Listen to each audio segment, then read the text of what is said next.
So, thanks for coming, everyone. Uh, I hope you're having a good time at the moment, and thanks for taking your time today. It's been a while, but we're getting back to the live streams now that the launch is behind us. There's a bit more free space also in our heads, in my head, and yeah, I have several topics prepared for the upcoming streams. I would today keep it a bit more flexible again because it's been a while. Maybe you guys just have a bunch of questions in your head. Maybe you've seen some that you want to talk about specifically. You also have seen a bunch of shit all over the place with indicators, with the website, with the Patreon, or whatever. Just feel free to shoot. I mean, it's not supposed to be like an advertisement show today, but obviously last Thursday was a huge day for us, so there is obviously space to talk about what we got, and so there's not a big deal to talk about it, I guess. But otherwise, I would just go with the questions you have, and then in the next live sessions, I would make it a bit more dedicated, especially the RSI topic has been requested multiple times. I mean, I did two live sessions already, but seemingly not deep diving enough. So I want to address that topic again because RSI, yeah, also seem to help people a lot for understanding timing-wise where they are in the chart at any given moment in time across the various time frames. So that's, for example, one topic I want to go through extensively then in dedicated sessions. So for today, as I said, yeah, just feel free to shoot and chat what you got or speak up, interrupt me at any time. You know, yeah, you know how it goes. You can keep bouncing back and forth uh, about whatever is going on at that time. Otherwise, I would just start out with some general outlooks with, yeah, like the mothership Bitcoin. I mean, if you watch the daily updates from SYN, then you probably know what's going on, what are the levels and whatnot. But yeah, gotta start somewhere. And again, feel free to shoot questions. So let's go to my main chart then.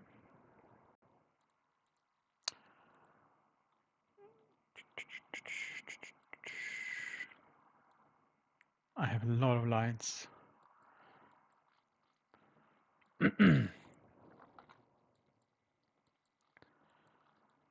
So I may have wrote it earlier in chat today. To me, it looks like that's also where RSI comes in very handy. The red lines are weekly support or weekly lines. We did fight the daily and 4-hour trends here above. It's orange is 4-hour, blue is daily for me. Those are manual lines, not from the indicators. And red is weekly, so I can carry them on throughout the time frames. And that's also where I like RSI a lot, where you can see like, yeah, how's my timing in the chart, because you can see there's again like a very easy to spot bearish divergence building, and that's easy. That's then either usually marking like local tops, general tops, but it either way initiates one way or the other reversals. And if they keep consolidating sideways like this, then that's usually a good sign of them just resetting. So if I was to draw that out again, like from the get-go, let's remove all this shit here. I got an update on the indicator, great. Def is always working in the background, so if you ever see a purple cycle next to the indicator name, just click it, because then, yeah, Joyboy found something that he fixed or implemented a new feature and just released it. So make sure that those things are updated. So that's a very easy example. I mean, I can also go a bit through RSI again today already, but yeah, don't want to steal the time from the topic ahead of the bigger session. So if you remember all the lines from the other layout, there were several resistances running through here daily and 4-hour and weekly as support from below. But if those are grinding like in this more clean chart, bearish divergence here, so you have lower RSIs printing but higher price, then you need to reset and cool down a bit, because you cannot keep that pressure up and just do this, you know, unless you're at the stock market and be on a weekly scale and you just don't want to die. Yeah, but crypto is usually a bit more, yeah, how you say that, consistent about TA, honestly. So that's pretty good, because you make money off of volatility up and down. So first bearish divergence, usually already enough, but the best ones start at like the double bearish divergence, and then sometimes you even have triple and whatnot. So this was a double bearish divergence, obviously, and then what price needs to do is to come down a bit to reset the indicator and cool off, which also resets other time frames and lower time frames, for them to start out from lower again. So, and what does that do is we have the higher targets. Like, I mean, my general target was 81,500 as a minimum when we were down here. We got there, reject nearby from, yeah, whatever was there to the left. Could probably see it on the other chart, but doesn't matter, as a minimum target was completed.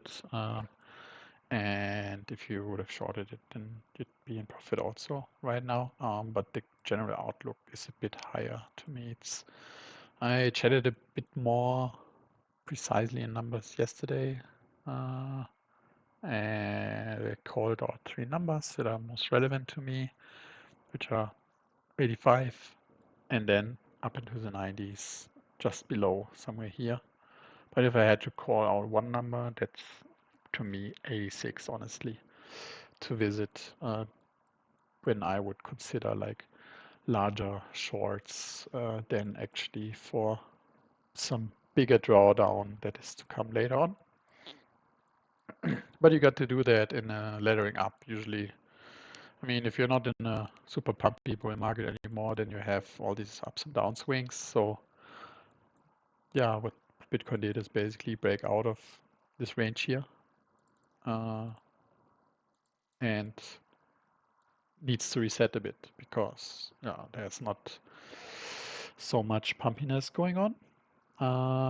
So things are a bit more working like intended, let's say. So we break out of this range, we get the bearish divergence, we can short this. I'm pretty sure we find levels over here that justify this. I mean, this area already screams for breaks levels, but nonetheless, running into this level and the trend lines that were going there, you had the double bearish divergence and you need to reset. So how they usually do it is they keep going up a bit in between, and then go down again. That way they buy some time. As you can see it, you get a blip here, a blip up, which gives a bit more room to go lower. But in general, if you compare it to this candle over here, this initial breakout candle, this was the first high, right? And now we're sitting basically at the same price, much lower. So that's how they do it. They overshoot a bit, make the bearish divergences. Then it's impossible to keep the buy pressure up because the pressure is too high. Um, and yeah, then it got a reset sideways, almost sideways. I mean, it's going down from where you would have shorted, but as a whole breakout range, it is kind of sideways, right? So if you look at this like that, then that's how those momentum indicators are reset. And then, yeah, and what do you know? Then you have new time to run up, and that's then also reflected in price. So, the said levels, how do I get to those? Let's go to the main chart again.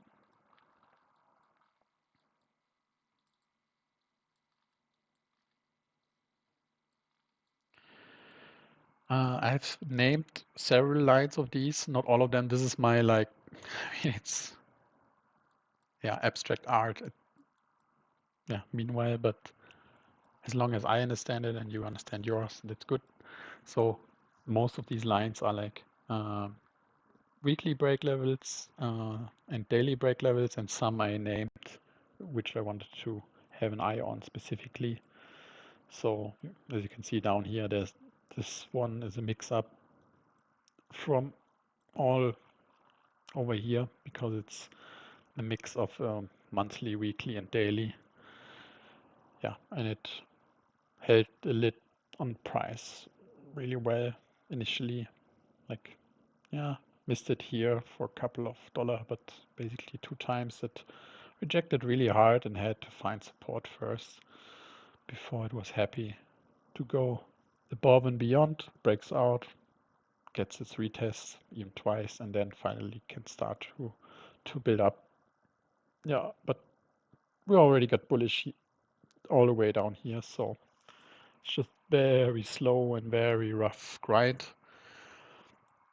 which also then speaks a bit of weakness, right?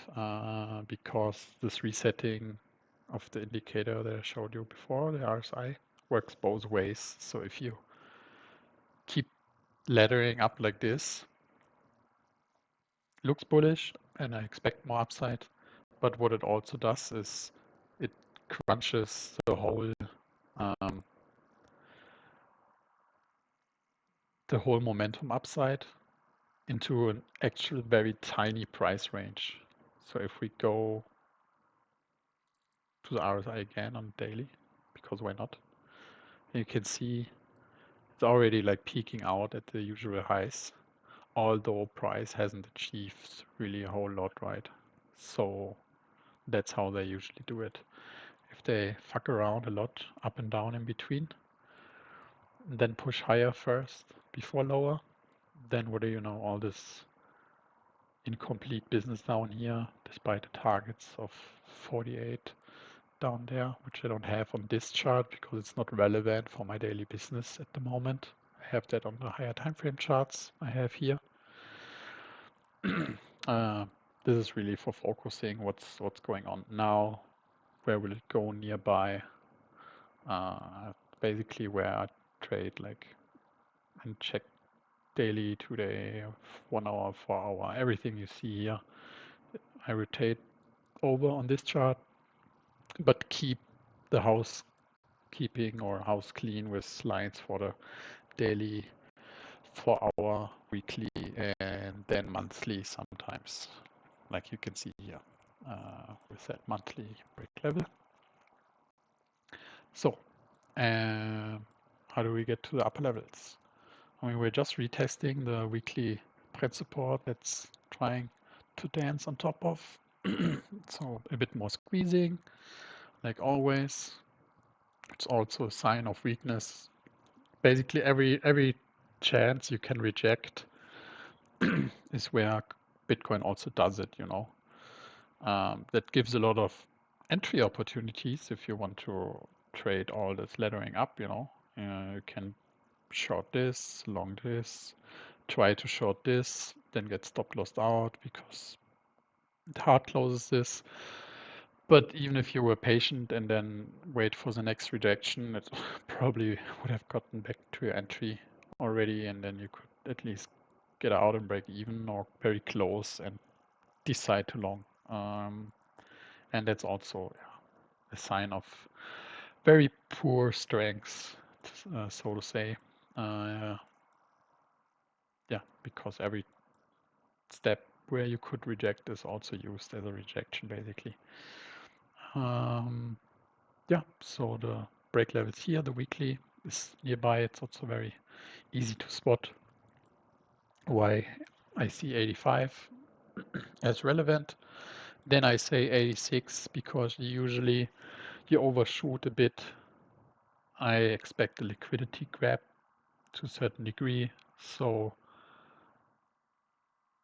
yes, the higher time frames can reject to the penny, and sometimes they do. But if it's a macro push through to get the job done, then that's usually not the case. It's usually they tap it, then some algos decide to TP or start a short, and you get an initial rejection, but then it's more likely that you will get again like a consolidation sideways below the resistance, just like you see here on top of the resistance after the breakout. So always depends, right? But how I could imagine, not in the straight line, but if it gets here, let's pretend it does that right now.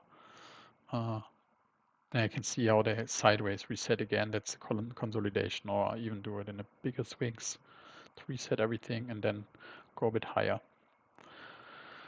Also because that's building the new liquidity, and price loves nothing more but liquidity before it then rolls over. So this is my primary target. And then basically those two weekly break levels here, they are very confluential and very crunched, and they come from the support of the second last top, as far as I remember. Or is it two things together? Yeah, I mean, this is basically almost the same level, right? This is the first support level, and it got front run as a resistance then, and now you have both levels at the same time. Yeah, and why would they do that? I mean, there's a lot of liquidity meanwhile. It's always a bit of mystery. What is first, the liquidity or the lines? Usually both things align very well, but it's not a secret that the price seeks out liquidity because that's all that it is, right? There are positions accumulated down here that are looking for a home, and the biggest home is up here.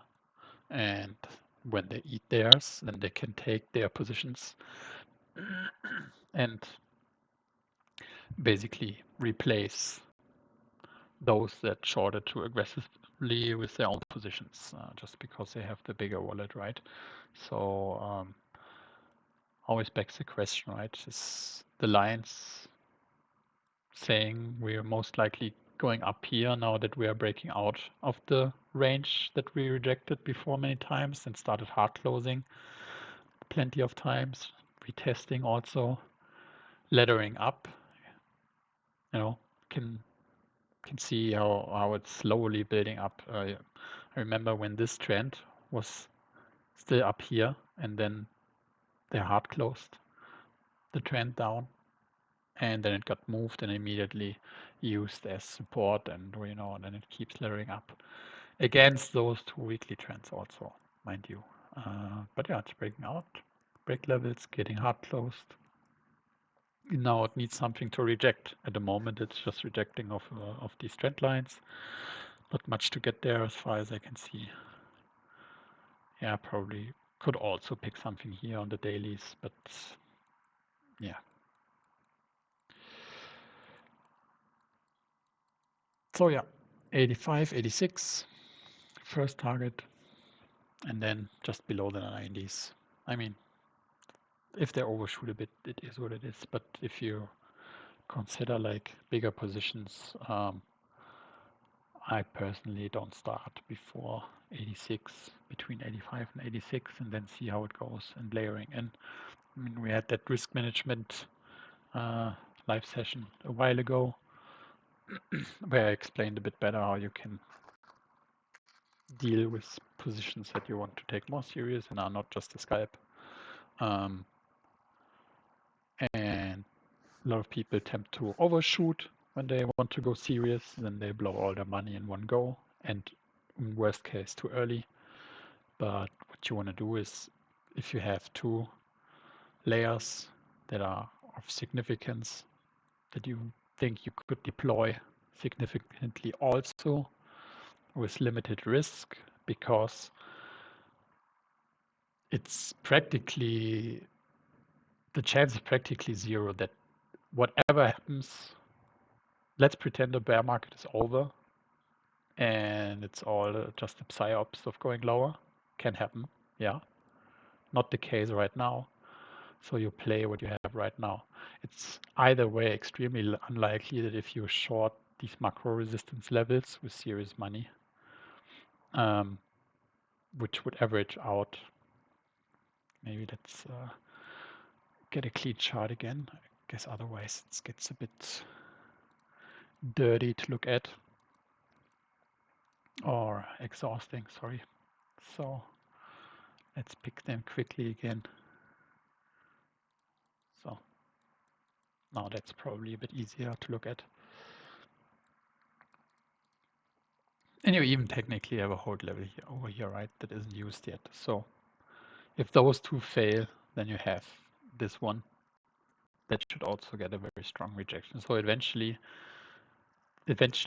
Bitcoin will fail here. So if you want to be earlier, then you take this one to short, either for a scalp or for your first layer to start a short of serious business. Then, if you ask me, that's where like more serious shorting would start, not just scalping. And then here to add some more again. And stop lossing, I'm not the greatest fan of automated stop losses. They usually get haunted, but I can perfectly recommend that if you're not confident with your trading yet, and you're usually more incurring losses than profits, then you should probably do more stop losses than not. But I prefer to do it manually. However, you also want to have a price or a condition that makes you manually stop loss on net, not just because you feel like it, right? So a condition that would need to meet for me for this to invalidate the short is if we get that weekly closure. Let me turn off the magnet tool. So if it keeps running and laddering up, and if we get a weekly closure above here, above this break level, yes, technically you would need another accumulation candle to break this, because the first closure only claims it, and the second then actually breaks it. But the risk for a tap and then instant bounce, because most algos tend to have like heavy reactions for the most polarizing point, which is to me this one here.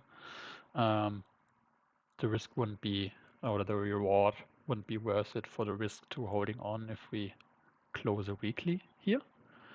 So that's where I would go really deep into the weeds and see if it's still justifiable. And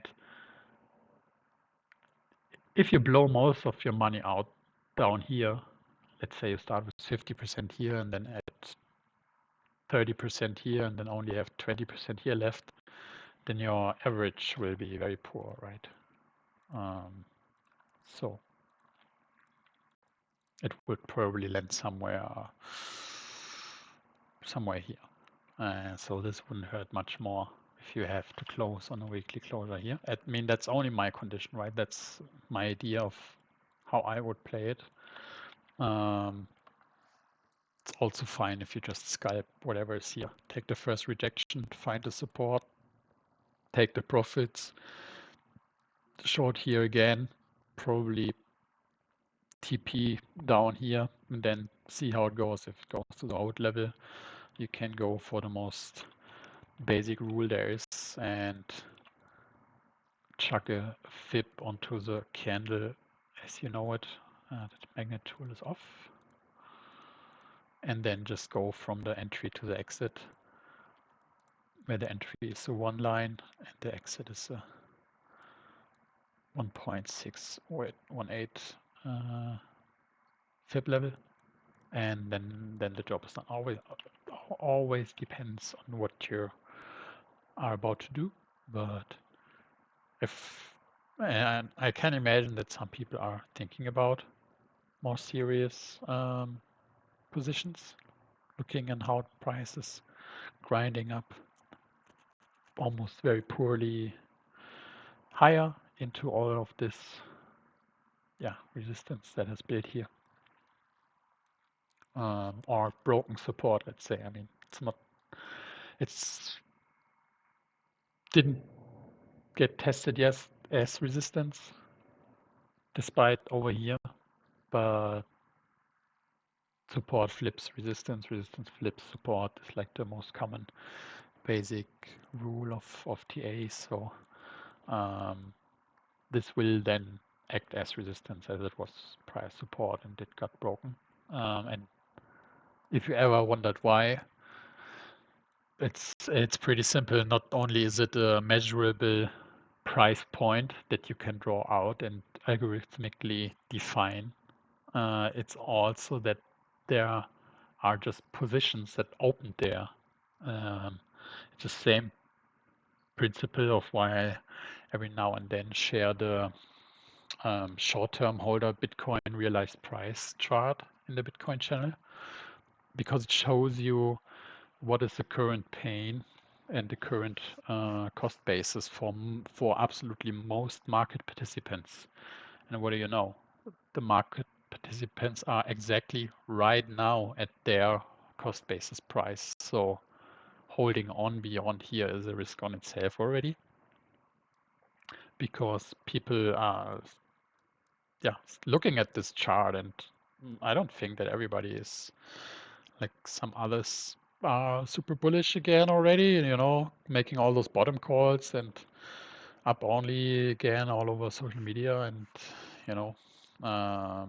they probably get wrecked. But when it's about your own money, and you actually have to decide if you just get out for no cost, for no loss, then that's what most people will just do after, what is it already, 52% drawdown. Then they are just like, oh my God, I'm so happy I get out at zero losses. So that's why those numbers are really super relevant psychologically. And this is also how support resistance get simply flipped, because if for whatever reason a large number of algos or people joined at this support, because that was the lowest price that a lot of people agreed here too, and then here again, just a roundabout, and then here again. So you have like 3 price points, 3 lows, where a lot of buying has happened because price didn't went lower, and not more people were willing to sell than those that were willing to buy to push it up afterwards before it then massively died. There are market participants also again that didn't have a stop loss then here, or their stop loss is so low. Everybody has their own rules. There's no uniform rule when to stop loss. but let's pretend there are like the usual very tight stop losses that get hunted so often. They are very happy right now because they got out before all of this drama, right? But then there are enough stop losses and on every level, basically.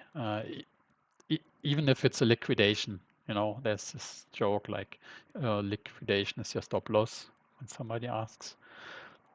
One way or the other, there are stop losses depending to every investor's and trader's pain point or condition. So what does happen is that a lot of people are underwater right now, and from the entries over here basically relates to every low, but those are the three most significant and the break level that we are drawing out, and that's how we trade based on the lines. So what does happen is when price goes here, there are a lot of people that will just say, okay, thanks for the get me out of jail card, and I'm out. I'm happy I didn't lose anything, maybe fees, maybe a couple of dollars if they front run themselves just because they just want to get out as quickly as possible. And that's then exactly how prior support turns into resistance right after it got broken. And this principle never changes.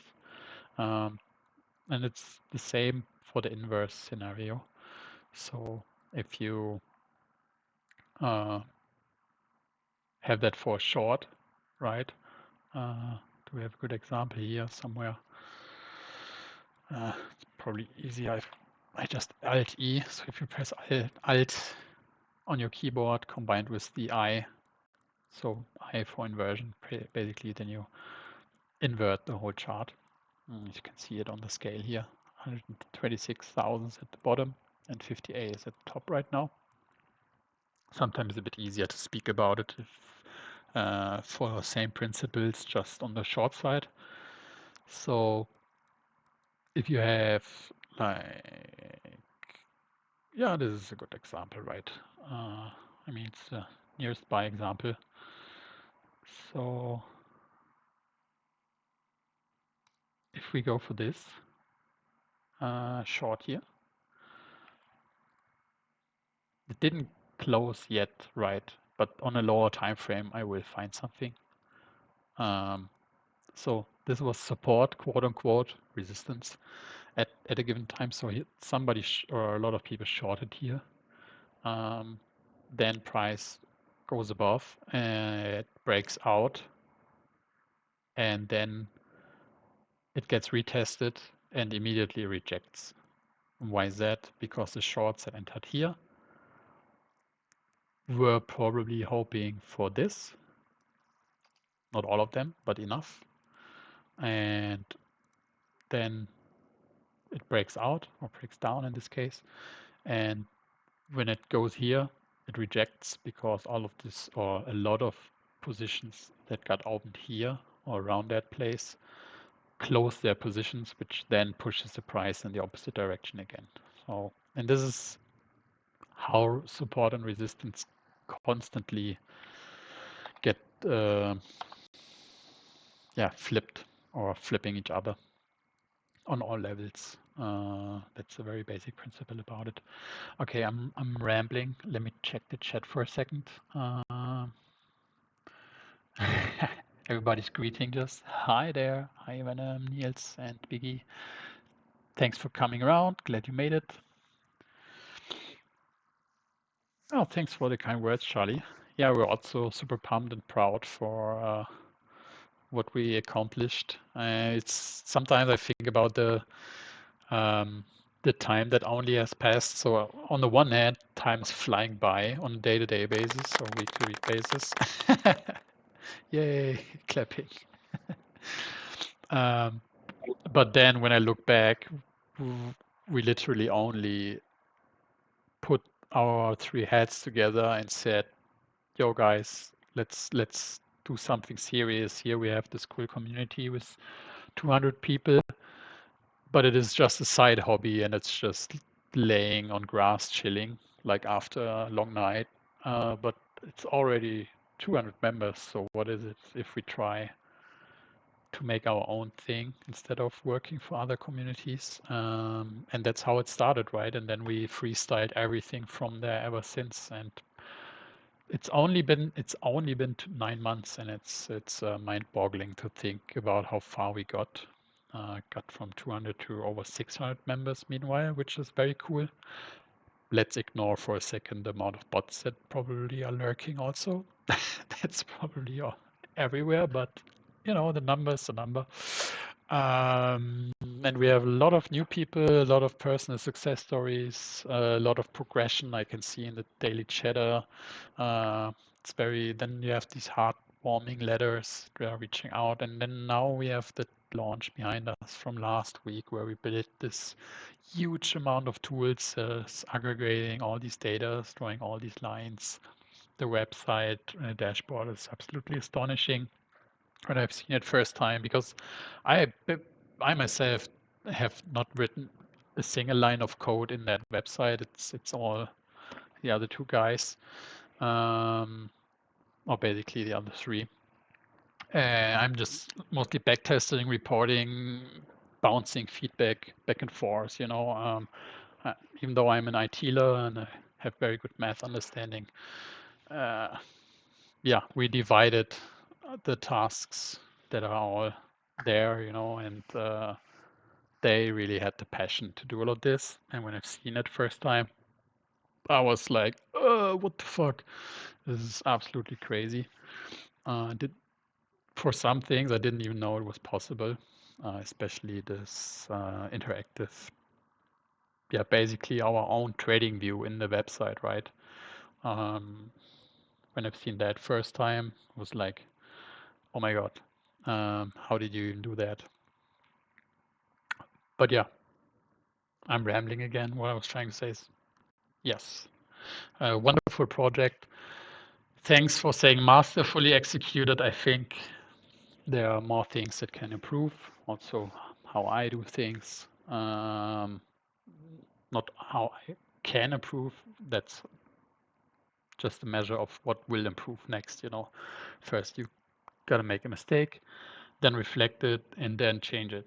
So that's usually how it goes. But for 9 months, it's again, I'm repeating myself, really, really astonishing. Sometimes when I'm sitting in the sun drinking coffee or beer, I'm like, wow, really, really got that far in that like 3/4 of a year only. It's ridiculously, yeah, the pacing. And it's basically four guys, right? It's Charles Fan, Sin, and me. And eventually we got Joyboy into the boat, which is like a gigabrain on coding. Um, yeah, and that's how we're running the whole show. Yeah, and then we have guys like Evenom here, our wonderful mods that are keeping the chat clean, also in the background doing a lot of work, helping others in DMs, while they also have families and full-time jobs. So also big appreciation. Uh, yeah, so glad you like this, guys. Glad you like it all.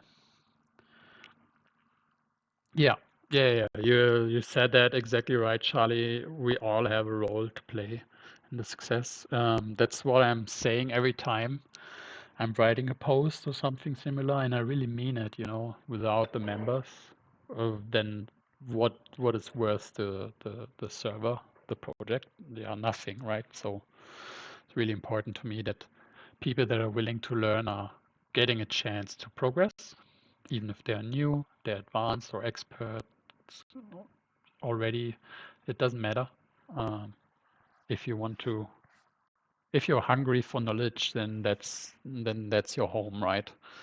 If you want to understand charting and make money up and down, basically try to ignore the words bullish and bearish. You're just profitish, kind of. Um, yeah, you just need to put also the work in and develop a bit of passion. Obviously, we are burning for this passion.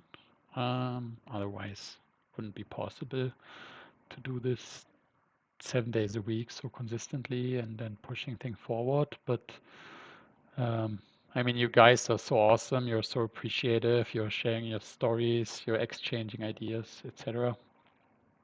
And we love it. And that's also what keeps us going, right? I mean, look how long since videos are. Hey, there he is. I said, thanks for coming. These videos are like crazy quality, right? They're super long. YouTube itself probably hates it. They're like, oh, what is this motherfucker uploading Lord of the Rings movies there during charts? How I am supposed to push that out, but who gives a fuck, right? We do it for the members. We do it to share all of this, and that's what builds long-term success stories on a personal level, and those come in. A lot of people reach out in DMs also, and that's also very appreciated. But whatever. Um, we are in for the love of the game, and we are very happy that we build really cool stuff. Yeah. And that's only the beginning, right? And it's not empty words. I mean, some people probably have seen the Patreon post where I asked for a vote for the next asset on the website. If you haven't seen it, check it out, please, and leave your vote. The highest vote count will obviously get the next release for the next crypto asset. Yeah, but like I said, the release in German we say vor dem Launch, nach dem Launch. So I don't know if that translates that well in English. If you say like before the launch is after the launch, I don't know. What it's basically saying is you're sweating to the finish line, but the finish is also just the start of the next, run. So yeah, super pumped, super pumped. What else do we got here? Yeah, Grandma, you're not alone. A lot of stuff that's asked in the daily chat. I'm not gonna lie, right? I'm also asking the dudes back in our private chats where we manage everything. It's a way for me to learn. I mean, I looked at everything ahead of time, but it's so much. So I get it. It is there. It draws the lines out as they are supposed to be. But especially if you're new, then I totally understand it, and it's perfectly relatable that it can be overwhelming, especially if you immediately book into the Vanguard sub. Then, yeah, you get thrown like 9 indicators at you, origin scanner, and then you didn't even check the website dashboard. So if it takes a month or two to even digest it, that's perfectly relatable, and that doesn't mean that one has mastered it already. Just understanding how to work with everything and finding out what helps yourself is also important, because we have something for everyone, or we have everything for someone, but I don't expect that everyone even needs or wants everything. It's just, yeah, we made it, and I know some dudes are using the PTSD indicator. And yes, the name chosen was intentional. The break in origin level detector is probably one of the most famous. And then where are the others? I don't have all of them on all charts. The Atlas, some use them, some didn't check it yet. Auto trend lines is also a no-brainer. And then the hold level detectors, etc. And then there's more. But I know guys who are using the Origin bot, right, in Discord a lot. So that's basically also what this is doing. on a different scale, on a different visualization, and also on a different aggregation. Because if you have it on this chart here, right, then that's only the daily, and the origin scanner bot gathers you all the origins nearby, touched, untouched, broken, etc., and says you which time frame it is. So it's kind of the same kind of data you're getting to here, but with the origin bot, it summarizes you the levels that are nearby on the various time frames, which you cannot do basically on TradingView unless you make a mess like me on the Bitcoin chart, where that's here on this layout, right, where you keep track of like daily, weekly, and monthly levels. So yeah, you got to find your own rhythm and figure out what helps your own learning pace, what adapts very well with you and your own progression, and what you would like to use. There's honestly no receipt to say use all of them exactly like this, and then you will never make any losses ever again and only profits. Yeah, because that's not how it works, right? Probabilities are just set. But if you use the tools in a way that aligns with the framework that we developed over the last 1.5 years, basically, and it's still developing because we're finding new shit, new refinements and new nuances as we go, then the tools help to drastically speed up the process of finding the levels that are coming from the framework, which is like the biggest value, right? Not only you get the drawing right, but it also saves you time, right? If I click this, I don't have to draw anything here. I just need to change a setting if I want to see more levels like the broken levels. If it loads now, it's a bit slow today, a bit sleepy. Okay, that's a good presentation. Classic. If you present something, then it's gonna fail. Whatever. Probably get updated or deleted. So what I was trying to say is, yes, I do draw these levels out myself. Yes, I know how it works. But if you wanna do it on so many levels, then it costs also a lot of time. So that's like the biggest benefit here, and that's also all there is to it, right? It's good to have the right levels, but if you study all the videos that we already have, the live sessions, the tutorials, the daily updates, then you will figure that out. However, automating this for all the assets you may observe, and then all the time frames that there are, that's a different story. So yeah, that's why we built it. I mean, that's literally how it started. We were asked. It was half joke and half serious asking. I remember that very well. It was especially the chat was it, who was asking, can't we automate it? And automate also. And then we were making fun about it. And yeah, what do you know? Now we got all this shit. Oh yeah, thanks for the kind words, Jay Buddha.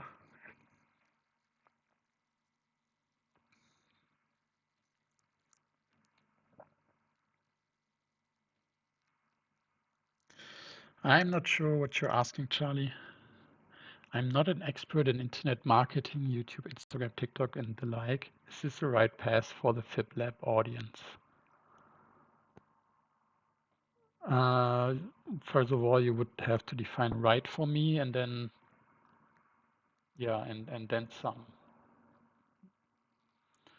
I'm not sure if I understand your question. I don't remember what life was like before FabLab. So thanks to every single person who had anything to do with community and product. Thanks, Biggie. Yeah, you're also an OG, right? We know each other for a couple of years, and glad we went all these years together. And yeah, always good to have you around.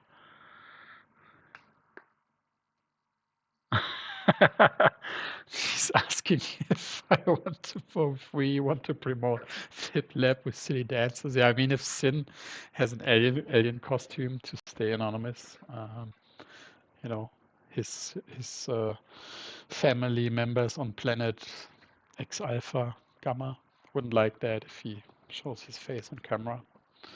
Um, yeah, if he wants to do some dances, then go for it. I mean, I myself can shuffle. I'm a literal Melbourne shuffler. I'm really good at that. So if you want to see that, I can upload some hardstyle and some shuffling. Uh,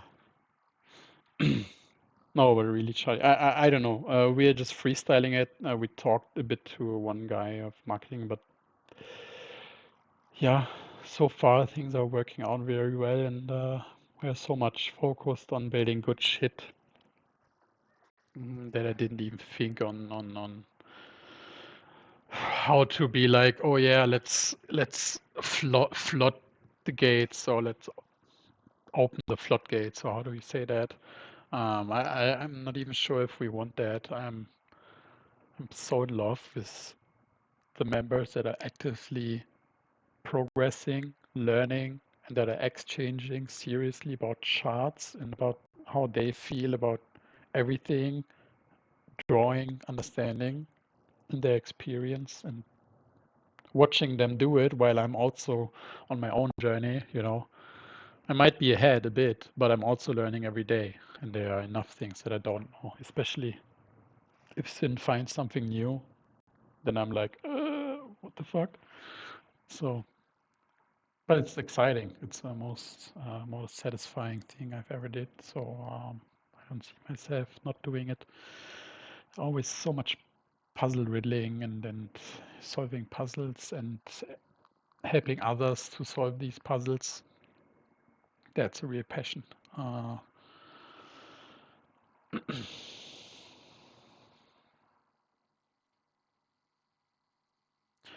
that's what you mean. Um, yeah, maybe, Charlie. I appreciate the insights. I can tell you we have a lot of dudes approaching us that want to promote, that are they are offering deals and whatnot. I don't want to get too much into details. I just declined another one just today, like 2 hours ago, because yeah, I don't like handcuffing ourselves with other people and then not knowing exactly what's going to happen. If it's fishy, it's not for us. And I think we're doing really well and keeping to that path and not getting um, too excited about partnering up with a bunch of dumbasses. Let's say it how it is. Yeah, I can just repeat myself. I really love the community, how it develops, and how every now and then a couple of dudes come in. One of them actively engages, and then you have another active member. Um, sure, there are more optimal ways. If I want to actively market this and make this a money printing machine and powerhouse, yeah, we could do that, but we don't want to do that. That's an active decision we made already 8 months ago, right on the start. And we are all perfectly aligned about this, and philosophically and ethically, that's what we are building here. It's the harder way. It's probably the inefficient way, but the quality is such a different level and so high, so much higher. And Basically, what you're asking is, do we want to get another, let's say, how it is, like an investor answer? Yeah, we could do that. We could pump the numbers up and then become 3,000-4,000 members in a very short period. We don't want that. Simply, we want the quality, and we want the space and time to not only develop that quality, but also develop the how you say that.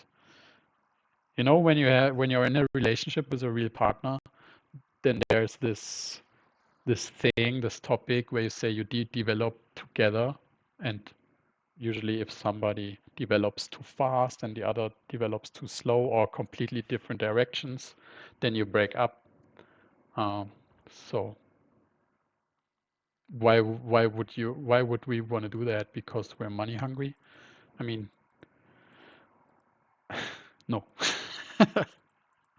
Simple answer is no. I'm rambling. Thanks for the input. The options to market are infinite. I will keep declining offers from partners. All partners that there are found in the tools and referral code channel, and we don't even really promote that, right? I always feel dirty when I mention Trading Different. Hey, there's a 20% discount, you know. But it's just, if you want that tool, remember there's a discount and take it. That's all there is to it. But we could have 10x the partnerships already, and we didn't take any of them because it's not our, yeah, they don't, how you said it, fulfill or satisfy our standards at all. And there were even a lot of exchanges. So yeah, enough of that. But thanks for the input, Charlie. No hard feelings taken. I appreciate your forward thinking. Heavy D is asking, Blue, if you have time here, or maybe you could point me in the right direction for training. I'm getting more used to entering origin trades without a stop loss and managing manually, but I'd love to see your thought process after entering a trade on an origin level regarding stop loss. Oh yeah, that's a very good question. On the casual answer is always depends. I rarely ever trade a single line. I'm more a confluential trader. Um, I try scalping and I do scalping, but I still have to master scalping much more than big position trading, like swing trading. So, for example, this is much more a swing to me than all the trades in between that could have been scalps, right? I don't change the time frame right now, but why is this a price chart here? Regular percentage. Okay. Within all those other scalps that are in between here, right? When it hard closes this, rejects this. Whoop, let's delete this. So like I said, I'm a big advocate for RSI. It's not even part of the framework. I just keep talking about it because I know how good it is, especially if you're missing out on the big picture of your timing in the market. Because if you wouldn't have the momentum indicator at this given point in time, you could probably argue much better also for going further up. But if you take the momentum indicator into consideration with the break levels that are coming from over here and the trend lines that were in place on the other chart on the layout, like this that I talked earlier about. So all this chart did in price, I mean, it did break out here on the 1 hour, but if we scale it down to the 4 hour, then you can see it easily in daily. It's also more obvious. The trend got moved up here, the 4 hour trend. It was sitting, I guess it was sitting here, then here, and then it moved up here, and this is where it kept struggling, and it is also perfectly aligning not only with the daily, but then also with the RSI. So I'm less so a pure origin trader. That's also why you don't see a lot of origin command usage using of the bot in the origin scanner channels. There are other dudes who are using it like 10x than me. I'm more of a whole confluential trader, and then I take bigger positions. So if I see something like this, that's a short at this place from this continuously rejecting for hour and daily trend, and also the range that is building here into the weekly uptrend that's here, rather than a single break level. While at the same time, I can certainly short break levels like we talked earlier about, like this one here. Why is this not aligned? My OCD kicks in here. Is that, see, that's where a mess can bother you if you don't keep a clean chart. Okay, maybe I just moved it accidentally.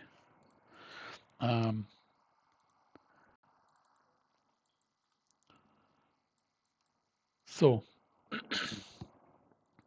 if I look at the full picture here, right, this is obvious, the obvious most important and polarizing level that is to fight on the daily.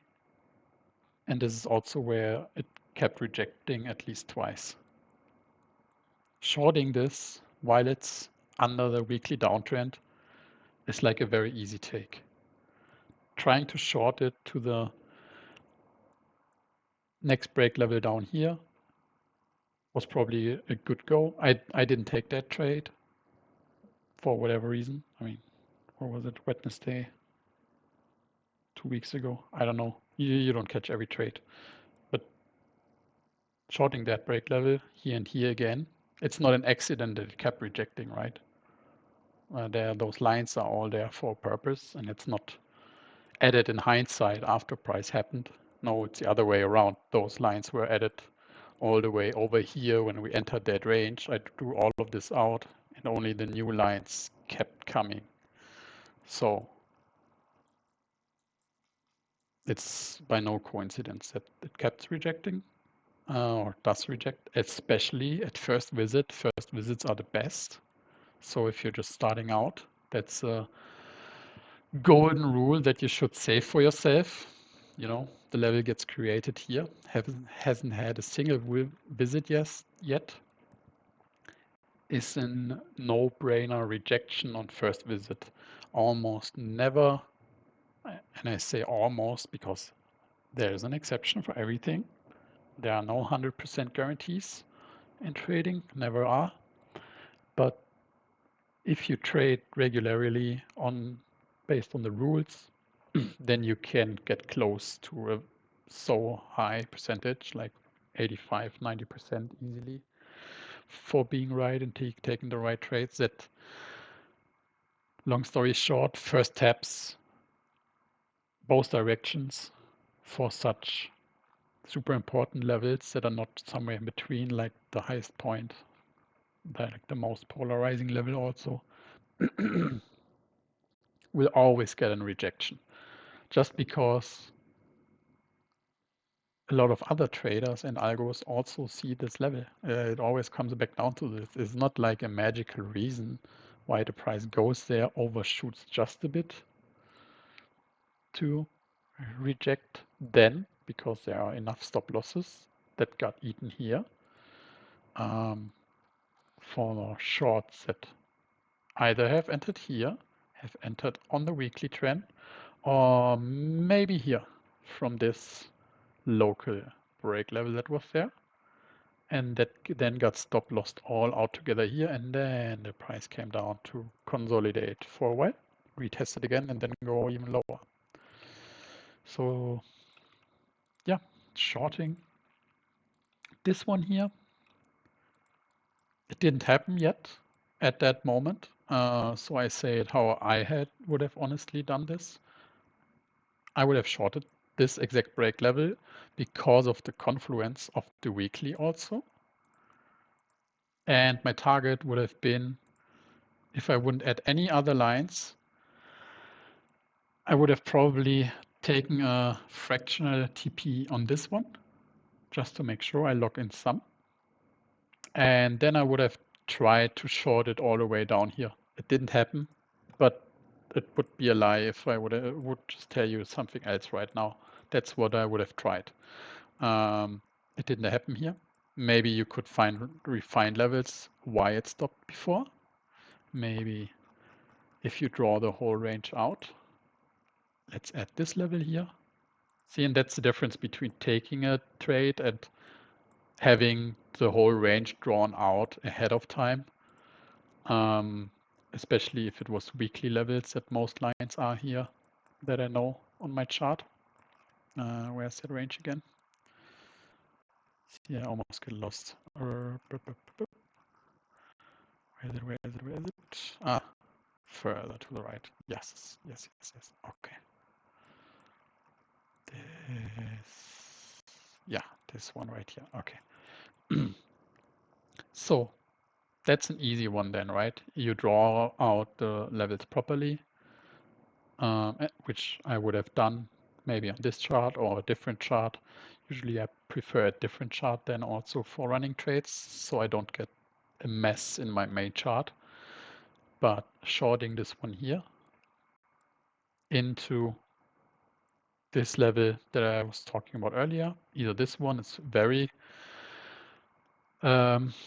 conservative, then into the other one you got from the left side, and then into this one. And this is what you love to see when also Syn is sharing these levels and findings, right? It's like this ultra precision of to the penny tip tapping, maybe a couple of dollars below. But if you were greedy and only TPing to the full range, yeah, then you would have made it. And then you would have gotten a second trade out of it. And that's where then my patience would have played out.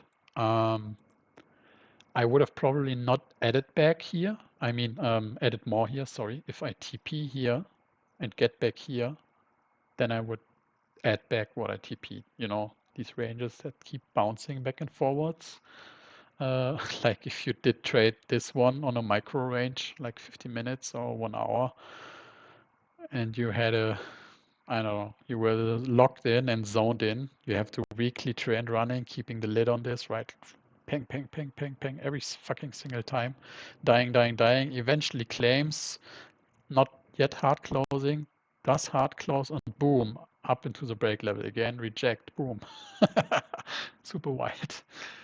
Looks boring when you check your phone only every 8 hours, but if you're Skyping, then this is like pouring to you and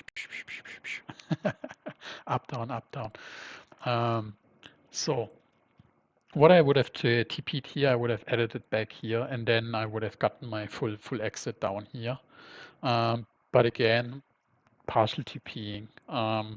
Given the fact that it so rapidly dumped here and then closed below, is when I would have probably gotten more greedy, because this is super intentional, going with a 4-hour closure below the weekly trend again and that break level, and then being stuck here.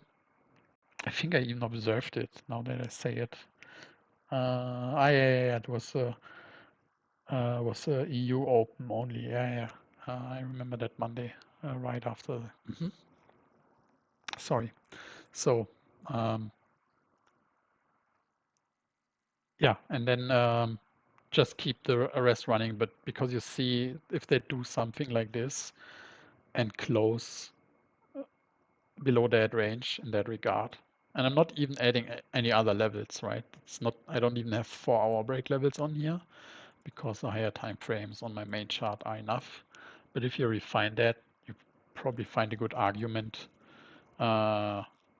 why you could have also kept that running on a 4-hour basis. For example, if I remove all those lines here, just chuck a fib. Which was it now? Always hard to find this stuff back, right? So this was somewhere over here. Yeah, so this double tap here. What I was trying to show, if you fully engulf this topping candle with this 4-hour, not under the levels you know from the other chart now, you create a range that you can chuck a fib on, and then you can see how the price ladders on the way down here. So not only does this fully engulf this candle, it also enters already the 1.618 fib level. And then it uses the second level as support and bounces around. And this candle here, this here, maybe I'm too fast, sorry. Try to mark it. Oops. I could actually use, isn't here an arrow tool? Yes. So this, come on. This candle here hard closes the first fib level, right? So, and it even engulfs this one that is sitting as support here. So there's more opportunity to sit this out, that you can see that they are attacking this level on a serious basis, because this 4 hour on itself has again a target below the above fib level from the other candle. So this is the whole range for this one here. And this is just a local level. And then where, you know, it kept attacking it. So this only closes below, but it cannot hard close the level. And this one hard closes the level then again, which is usually not good, because then, you know, those fib ranges are legit and are fighting over the price. And then it goes out again, but it immediately rejects. And that's also what you get usually. So you have both here. You have this break level on the 4 hour, and you have this fib level that you could have shorted again. Or either add back or TP along if you, for whatever reason, were long from above here. Partial TP, wait a bit out, maybe long because you found a level here. I'm not pretending I know every single reason why every single bounce happened at any given moment in time. I have to look at it when it happens. This here looks to me like a hold bounce, most likely. Also an easy one. So if you schlong this, you can long TP here and add your short back, or however you want to play it. There are so many ways to play it. So that's a long rambling but bear with me. So that's a general idea, or one general way to look at it. So where's my stop loss? Because you have the same situation over here, right? So that's also where you were asking. You're chatting again. Let me read that quickly. The thing is, I struggle at the moment is in the fact that I get the holds, origins, and range trends, but when I have to mix it up, I get some sort of analysis paralysis because I start doubting myself. Yeah, that's perfectly normal. That's a bit like sitting yourself or somebody else into a car first time and say them, just feel the chart and vibe a bit, and just feel the gas and the how's that called in English? The Kupplung, that you can change the levels. And play around with it. Usually most people get that right, but if you explain them the theory in detail and how it works, and then they think about it, then usually they let the car die multiple times. And the difference is to understand what you learned, and not doubting yourself constantly, because it's usually because now you have all these options. You learned all this stuff and you don't want to make any mistakes. Because then that otherwise feels like, okay, I'm too dumb, I didn't understand enough. So I better do nothing.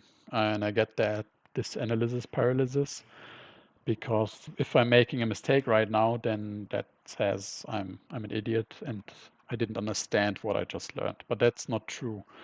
It's just that it's more complex than that, and that's why we talk about probabilities and everything. And the probabilities of you getting it right, if you do it consistently, are higher than if you're doing it randomly at random points without any rules and any framework. It's just so that it happens that for many people it feels like they learn and learn, let's say 8 hours or a day or two, then they take one trade, it goes against them, and they immediately say, I'm an idiot, or this doesn't work for me. Yeah, but you did take one trade, so how is that an empirical significance for anything if you didn't allow yourself to execute what you just learned? Tell me one job, one practice, one anything, one sports, one anything that you've learned on paper, and then whenever you execute it, you're already a master. You never did a mistake again. You never felt flat on your face driving bicycle or inline skates or snowboard or whatever.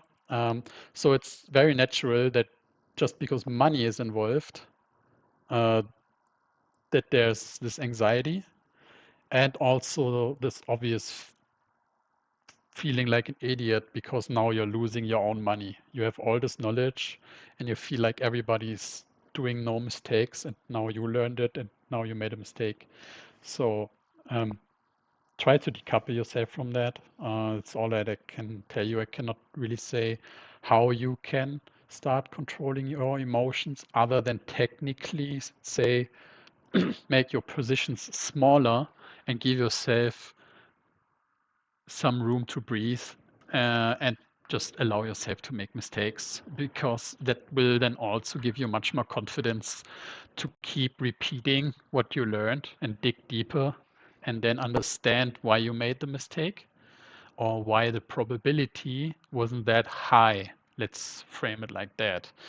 Just because a trade runs against you doesn't mean you did anything wrong. It can also be that a 90% chance trade unfortunately hit that fucking 10%, right? That's all there is to it. It's just if you keep hitting 90% trades, the chance that you get out at least 5 of them positively are extremely high compared to if you try one and then you wait another week and then you take a trade and it didn't work out and then, oh, okay, I wait another week. No, just try $5 trades or $10 trades. Yeah, you don't make any money, but you also don't lose any money. You can always take the percentage gains as your, how you say that, your educational and progressional, um, yeah, no, I would use the same word twice. Progression is stupid. Like your general progression, right? If you take a $5 trade and you make 10%, it's non-different compared to if you take a $100,000 trade and make 5% or 10%, right? The percentage are always the same. You make it based on the same rules. The liquidity is there anyway, so you don't have to worry if you take a $5 trade on Solana or Bitcoin or ETH or any other major assets. You can take a $5 trade as perfectly as you can take a $100,000 trade or a $500,000 trade. There's always enough liquidity, practically always. Maybe not on the exact tip low. I had that when I take very high precision entries. So this exit here could have resulted in me not getting the whole fill, because whatever friends with benefits and VIP members on the Binance platform are getting into the queue before me, they would have gotten the liquidity and I would be at the end of the queue. It's not that rigged. Usually it works, but it doesn't feel great if you get a partial fill both ways for entry and exit. Um, that happened a lot of times. Then you know you were perfectly right on the spot to the penny or dollar, but you still didn't get the money out of it, right? Because the liquidity wasn't there at the exact wick low. But yeah, it is what it is. I don't want to complain too much about it. It's just eventually you will get there. So what I'm trying to say is, yeah, don't let your frustration and then the emotions take over what you're learning, because it is. I know it is scary. Um, it can be scary to me still also, not gonna lie, especially if we find out new shit And now I want to fill that in. You see RSI a lot, and I had so many indicators over the last 5-6 years that I discovered and that I had in my framework that I developed for myself from scratch for my own before FibLab ever even existed or was a word. And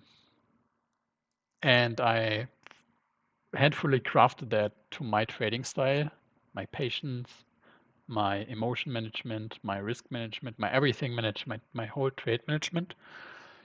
And as you can see, it basically got completely overrolled and steamrolled by what we developed in the last, TA-wise 1.5 years. And then technical indicator-wise, then in the last 8 months. And yeah, I had to throw a lot of knowledge away also, right? Because it was in the end, it was not as accurate as what we are doing here. The only thing that I basically keep is RSI, and at rare occasions, and that's where I sneak in the Atlas for a second. That was a personal request I had to get developed because there are just some macro lines that are so important that you cannot ignore them as far as EMAs go.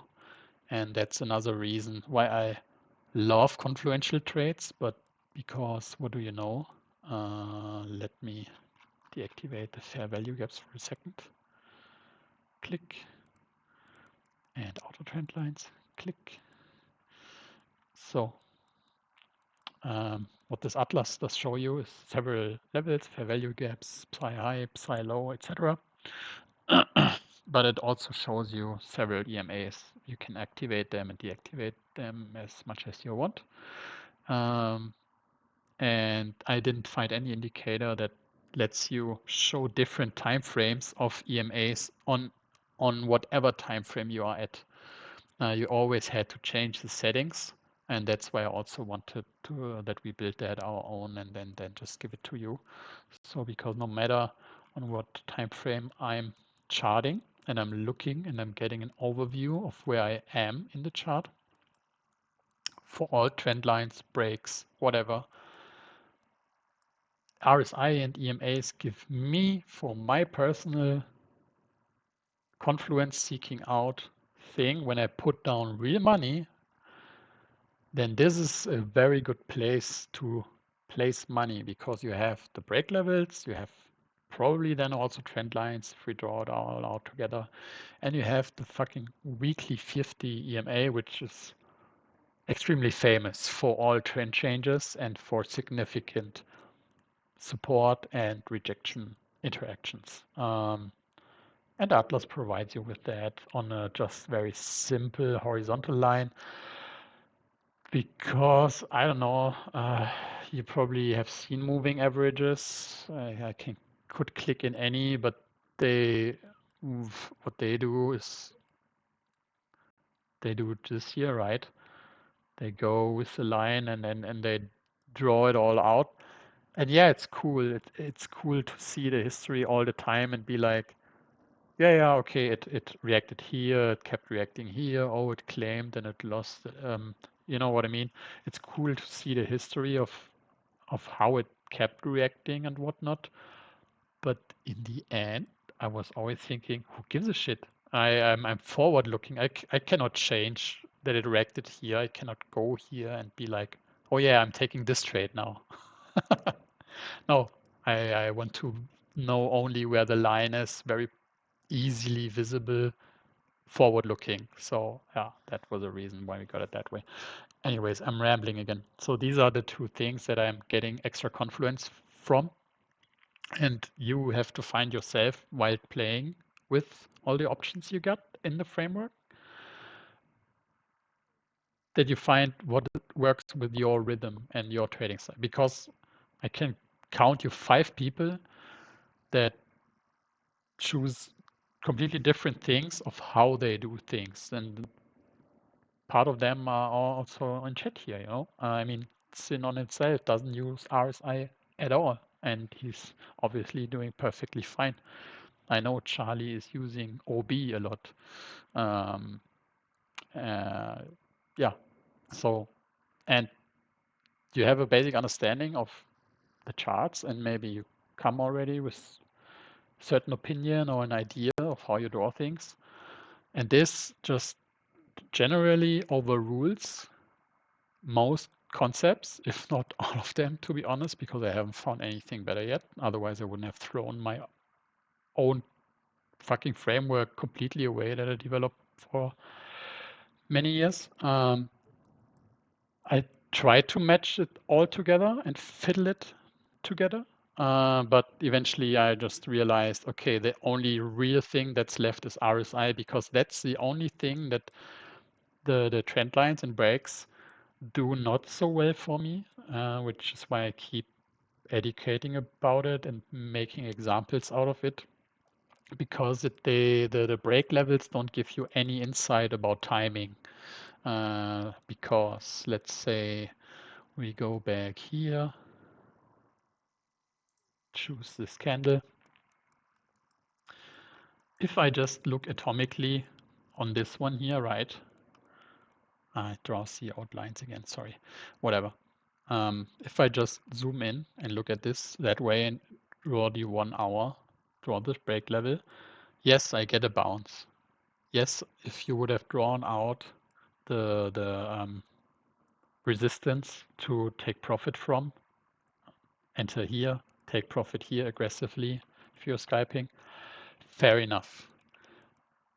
But if you are like me, and I can only obviously speak from my own experience and try to gather what others are reporting and how they do it, from my own standpoint here, I'm lacking like a time component that's telling me where are we in the bigger picture of charting, knowing that charts do nothing else but doing smaller up and downs within larger up and downs, right? So that's all the chart is doing, basically a completely fucked up sine curve. It's just, yeah, it just goes much lower, then much higher, then it goes like this, and then so, whatever, but it's up and down, right? Time is always moving forward and price is only moving up and down, and both together give this chart. So what break levels and partially even trend lines don't do enough for me personally is telling me where am I time-wise as a bigger picture on the chart, right?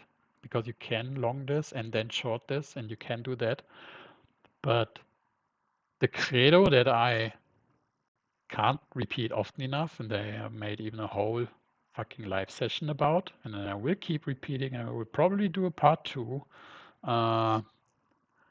is risk management. Longing here has risks. Shorting here has risks.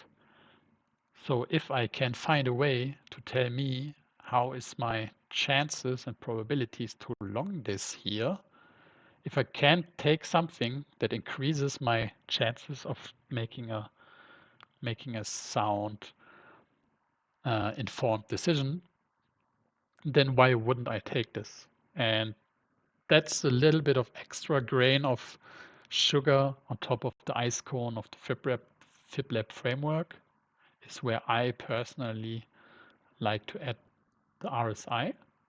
And I wouldn't have probably, and certainly also didn't, but also talking hindsight, after all this run up, I would do myself much harder to have taken the break level blindly here. But I can perfectly see, and the chart already did prove that it did work. That first time it got here, first tap, suck long, exit on the on the break level here, and then the job is done. And then if you want to short again, right? So that's what I mean. The rules are there. It did work out. It's a very good example of how you have the best of both worlds, right, Grimmer? I hope I'm not just only rambling on you. It's a very complex topic, obviously. No, I'm here. I'm here. Yeah. Okay. So it did work out. The rules were right. the execution would have been perfect, the profit would have been there. So everything check, check, check, check. But for me, risk management is also a huge part. I'm beyond my times of YOLO trading because on average it will just lead to losses, frustration, and then is when actually analysis paralysis. Oh, a complicated tongue breaker. Comes in, because when you keep repeating mistakes that also incur losses that could hurt, that's then when you also A, do the worst, which is revenge trading, or B, you take a break, quote unquote. I don't know, by coincidence you find sports interesting again, and cooking and your family somehow, and then you're like, oh, okay, out of no reason I'm taking a break, and then you come back after a week or two, and then it's like, okay, now I got to do a right trade to feel good again, and then you get back on the chart, and then you do a mistake, and then immediately you hate yourself. So yeah, I'm beyond YOLOing, and risk management is a huge deal for me. If you trade this, you can do that. Just make sure you diminish your position sizes if you do that, because big money is supposed to go down here in bigger support ranges. Whoops. And like we talked very early while I was opening up where we are on the Bitcoin chart, Bitcoin conversation, and like legit serious money can be started to be thought of at 85 and then beyond. If you ask me, that doesn't mean you should not have any proper risk management and, oh yeah, there's only profits doing this. No, if it was that simple, then yeah, then everybody would be rich, I'm afraid. But that's where it starts to get serious for me personally, for the lines I have, for my own personal risk management, and for what I can confidently and with peace in mind say others, that I can say, yeah, this is a legit trade that is coming up. If the price goes here, it aligns with trends, it aligns with break levels, it aligns with timing on RSI, and also very importantly, it aligns with the liquidity charts. So I can. Excuse me, Blue. At Yes. this point, similarly to the example that you made earlier, right? Meaning that, okay, now we might target that 85,000 level, and you say, okay, I'm assured it as we are probably going to reject following your thesis. But as in the previous example that you said, I ideally would have run it down until the trend, the red trend that we see, right, to take a profit. Where do you set up a take profit, or you keep it running? Do you remember the example that you just showed us? Yeah, this one that you This said, one. okay, I would have, yeah. I don't know if You it's say that, me or you, but I can only understand every second word. But I guess your basic there's some lag in the voice. Sorry, I don't know if it's my internet or yours. But I guess I understood the question was, as this example from earlier, shorting this, you would have run it down to the right, to the red trend, right? But how would I do about it, right? Was that the question? exactly. Okay. So yeah, I mean, maybe I didn't explain it well, otherwise I will just say it again. Shorting this would lead for me to then take that trade. I mean, drawing it out ahead of time is always better than afterwards, but let's pretend I had, like earlier, I had only these lines, which was, of the matter of fact, I shorted. I have the confluence from the weekly trend and this break level. I shorted, and then I'm like, oh, wait a minute, I should probably also make sure I have all the lines in place. And then that's what I added afterwards, right? Oh yeah, it was on the 4 hour actually, or was it the daily? Give me a second. No, it was the 4 hour. It was the 4 hour short. So we go for the 4-hour lines. So that's when I added these, right? I'm like, okay, I hit the short, and now I should actually make sure I have all the lines in place. Can happen, should not happen, but it's human, so shit happens. So you add these break levels or origins from this 4-hour. They got broken. Yes, they got broken, but those lines still always have some future impact on price. It's just not that they hold the price forever if they got broken constantly. So these are the two new lines. Let me color them, just so you see that they are different for this today's example. What is good here? No, that's stupid color. Let's take this one. I like this one. No, that's not the same. Okay. So these are the two new lines, right? So shorting this on the 4-hour scale in confluence with the weekly trend. I said also earlier, I have just forgot this, I would have added this line here. So if you have 100% of your target size deployed, let's say you have $1,000 as a short here, or 10,000, whatever. Taking a conservative profit at the first logical support, because you're shorting, so you're looking for support for exits. This one here is your first line, in my opinion, for instance, to take at least a partial TP if you're going for the conservative approach. Like I said, I would have tried to short from here back into the weekly trend. It would have played out later on, yes, but it didn't. So if you want to go the conservative route, then you would make sure you take partial profits down the road. So if you deploy like $10,000 here, then there's nothing wrong about already TPing 10%, 20%, so like 10,000 or 1,000 or 2,000 at the first hit of support, because it is legit that it would have taken this and then hard close it. As you can see, it closed the prior candle below, then shot through everything. So it was anyways supposed to reject one way or the other because it came from the wrong side of this break level. So your chances are drastically increased that it comes all the way down and then it even fails and finds a lower support to retest, right? And then you can see how it kept fighting in this range like endlessly. Reject support. Oh my God, so sleepy. Hard close it once even below.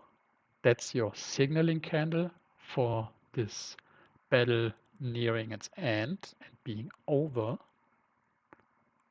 This one here.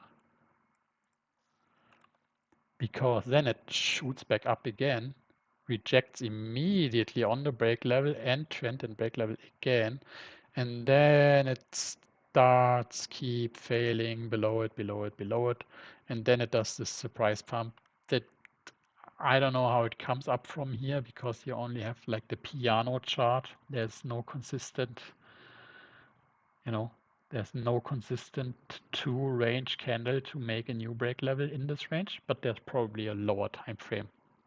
You have a hold here. I can't find the reasons right now, but it's not fair game if I say I would have seen this coming, that this pump comes and then all of this happens afterwards. But if this happens, then this would be a warning sign that we are going higher, because they are just closing above the weekly trend, which they didn't after rejecting all the way here. So you have so many time, right? They take this as support, close back above. They take this as support, close back above. They take this as support, hard close it finally with an accumulation candle, and then take this as support again. So you had like, I don't know how many chances to either long this or fully TP or short and then see how it goes. Because in reality, yes, it's perfectly, it makes perfect sense that all this happened, but talking about it in hindsight is always a bit, like, oh yeah, you say that right now because it already happened and it's all obvious. So let's keep it real, but we also have to acknowledge the moments and the amount of time you have had at any given point in time to tell you that something different is going on and that your trade starts to get invalidated, right? So kept being in the short and partial TPing here, perfectly fine. Getting annoyed because nothing is happening, perfectly fine. So it was like, what, 3 days or so?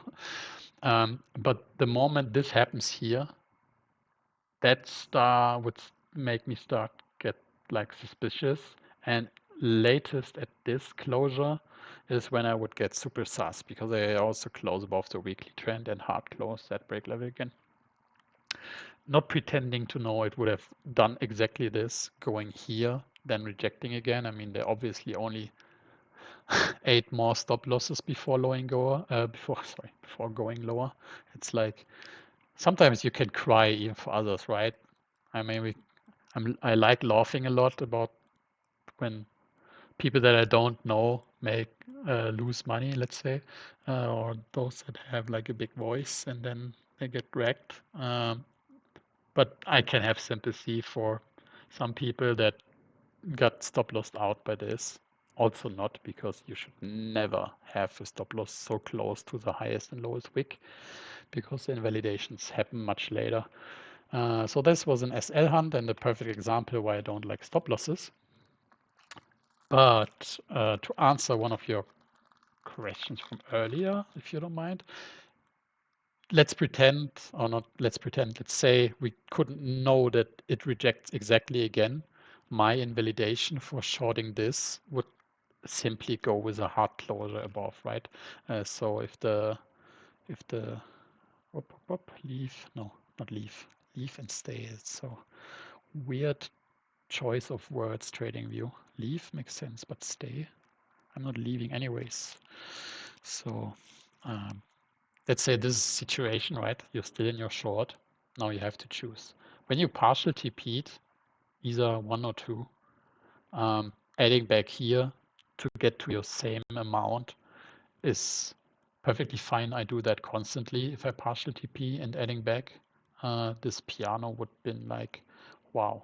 Yeah, if you play the whole range, because what that does, if you have your, let's do the magnet out, your initial short is here, and then you partial TP here, your break even goes here. So this is your entry.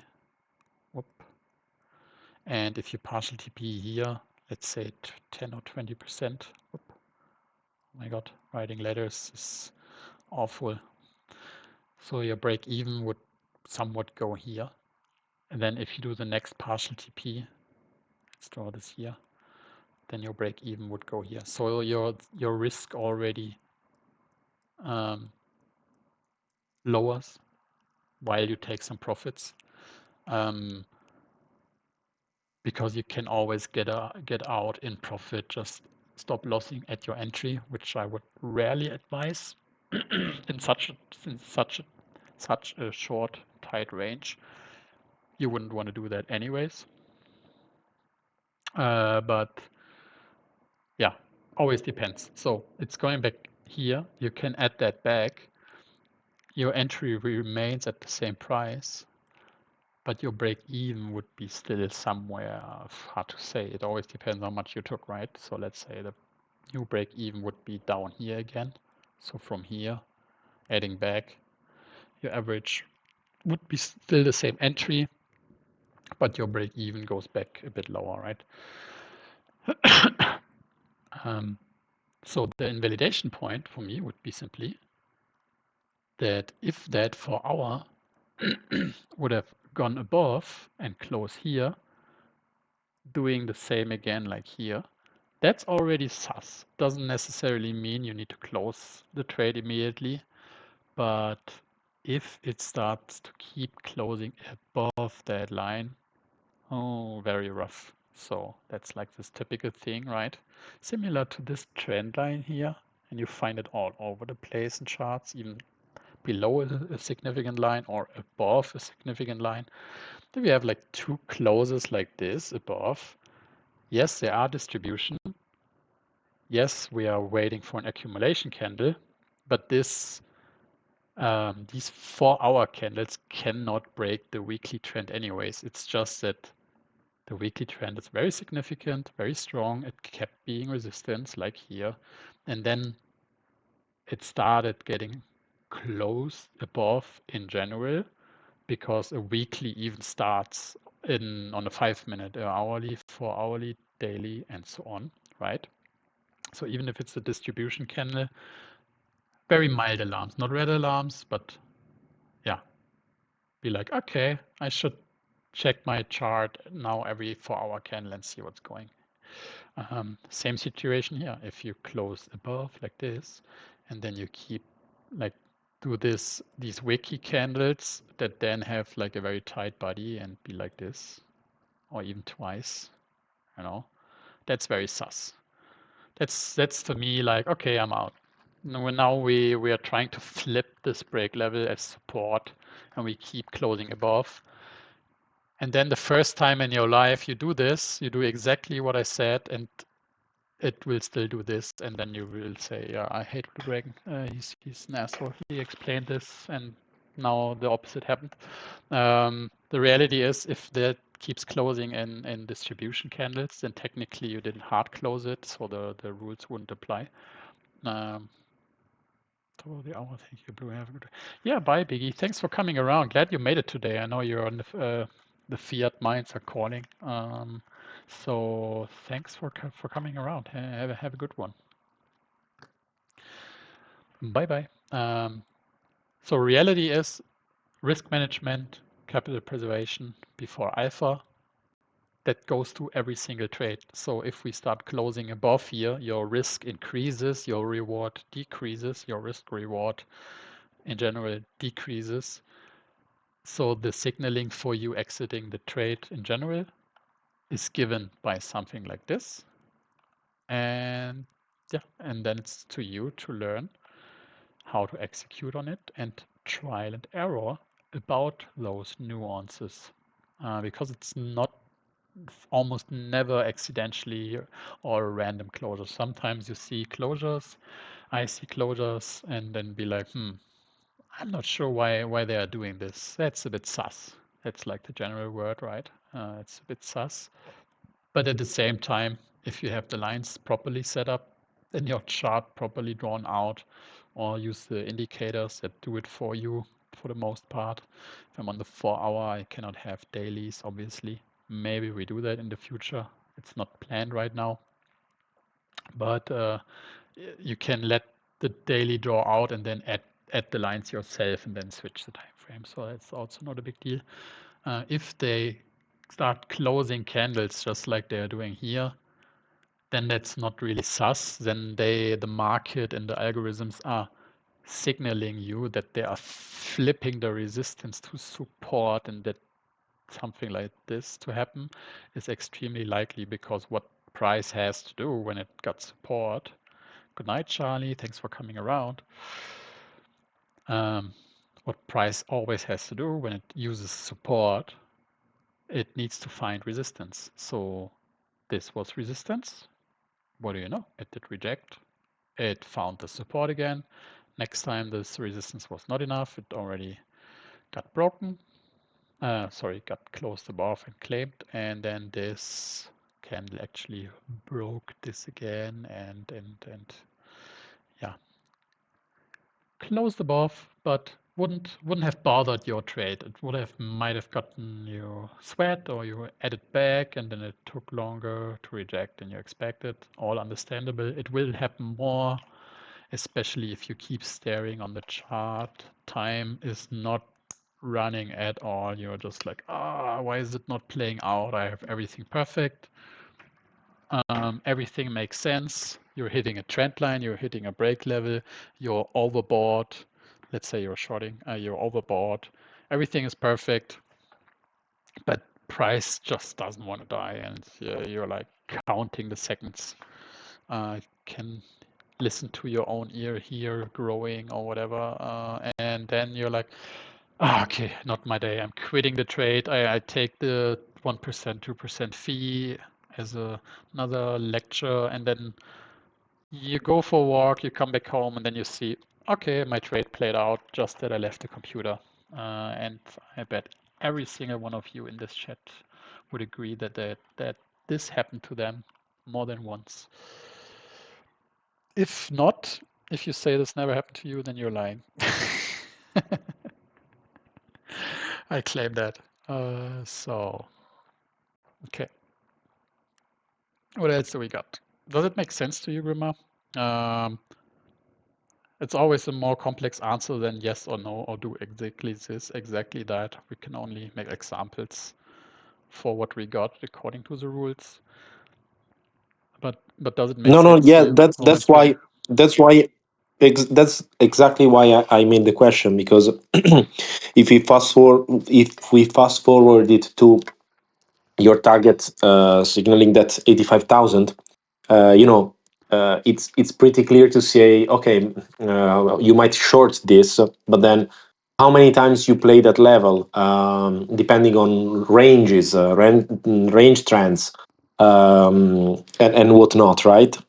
Because even with that trend, look how many times we touched with the wicks 1, 2, 3. Yeah. You can say, oh, it played beautifully. Yeah, but you don't know it, because maybe you place a short and then you wait. Maybe you go a little bit up, but you don't close up. But if you close up, then what do? Hey, you take a slight loss, because if the candle closes with the full body above, maybe that range trend is invalidated. But you have to be careful. That's what's in my head now.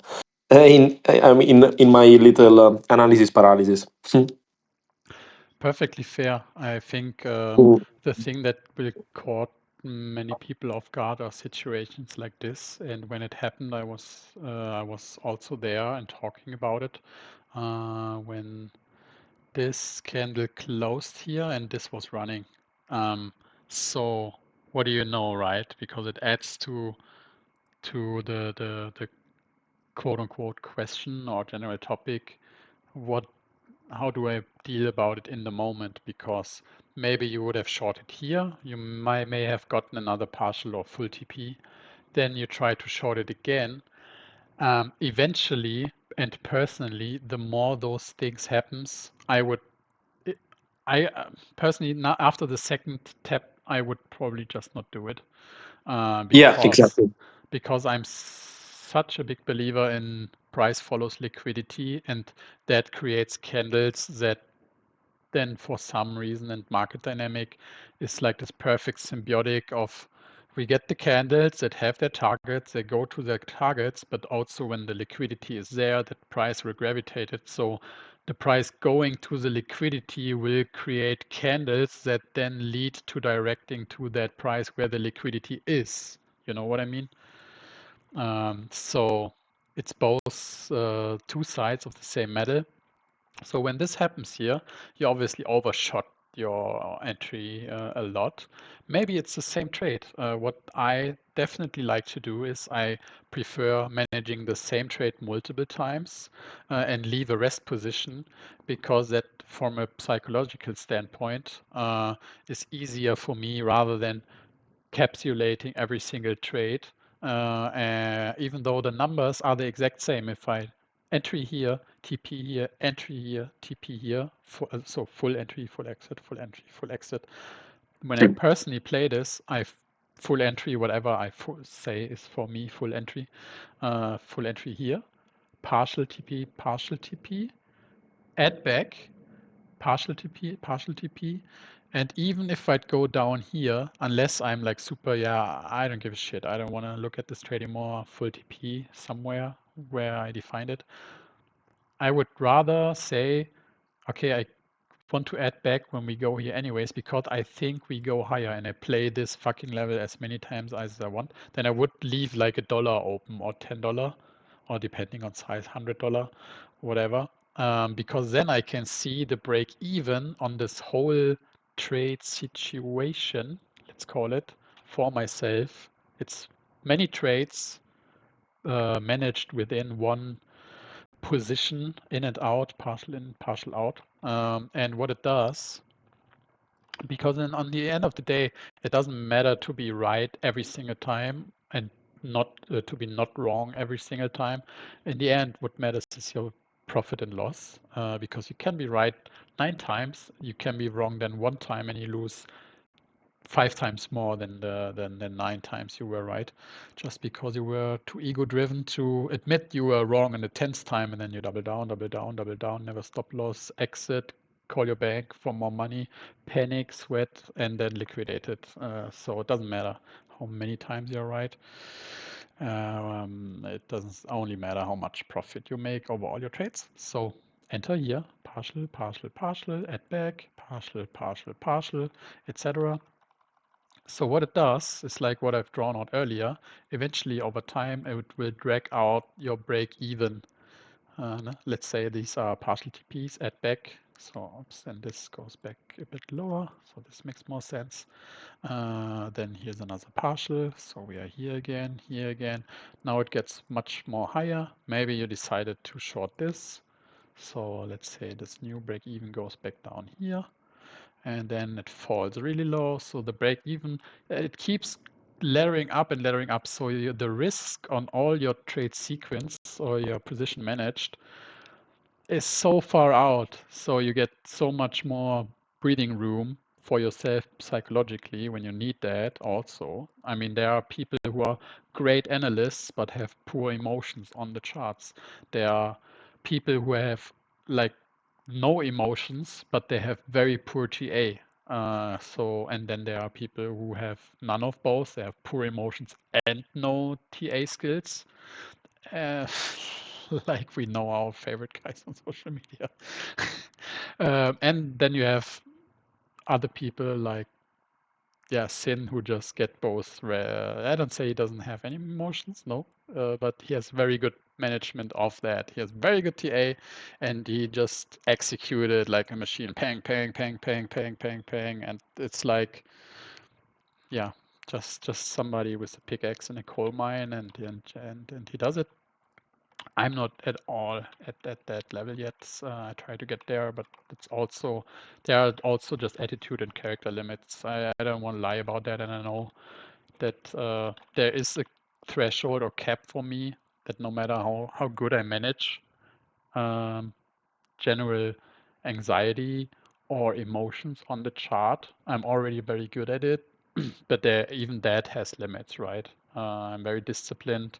I have a high emotional intelligence, but I'm still me. So no matter how much skilled I am on that, the matter of fact that I have to manage it and that I have to be disciplined about it puts me already by default, by design, on that spectrum below somebody who doesn't even have any causes like that, if you know what I mean. So all I can do is improve my TA and learn how to manage it, and then find myself like little tricks, how I can make like the same numbers on paper, just the execution part where most of the emotion management is requested and needed, gets a little bit of not steering wheels, like yeah, not band-aids, like helpers, whatever. In German, we would say Stützräder, like the tiny wheels you have on child bicycles, you know. So for that spectrum, that's a good example why I said like I would play it like this, where it keeps moving the break even according my TPs and add backs, because it's a completely different story if that break even line runs away from your entry and the price. And then it also gives you this breathing room, which is what I was trying to come back to, right? It overshoots here.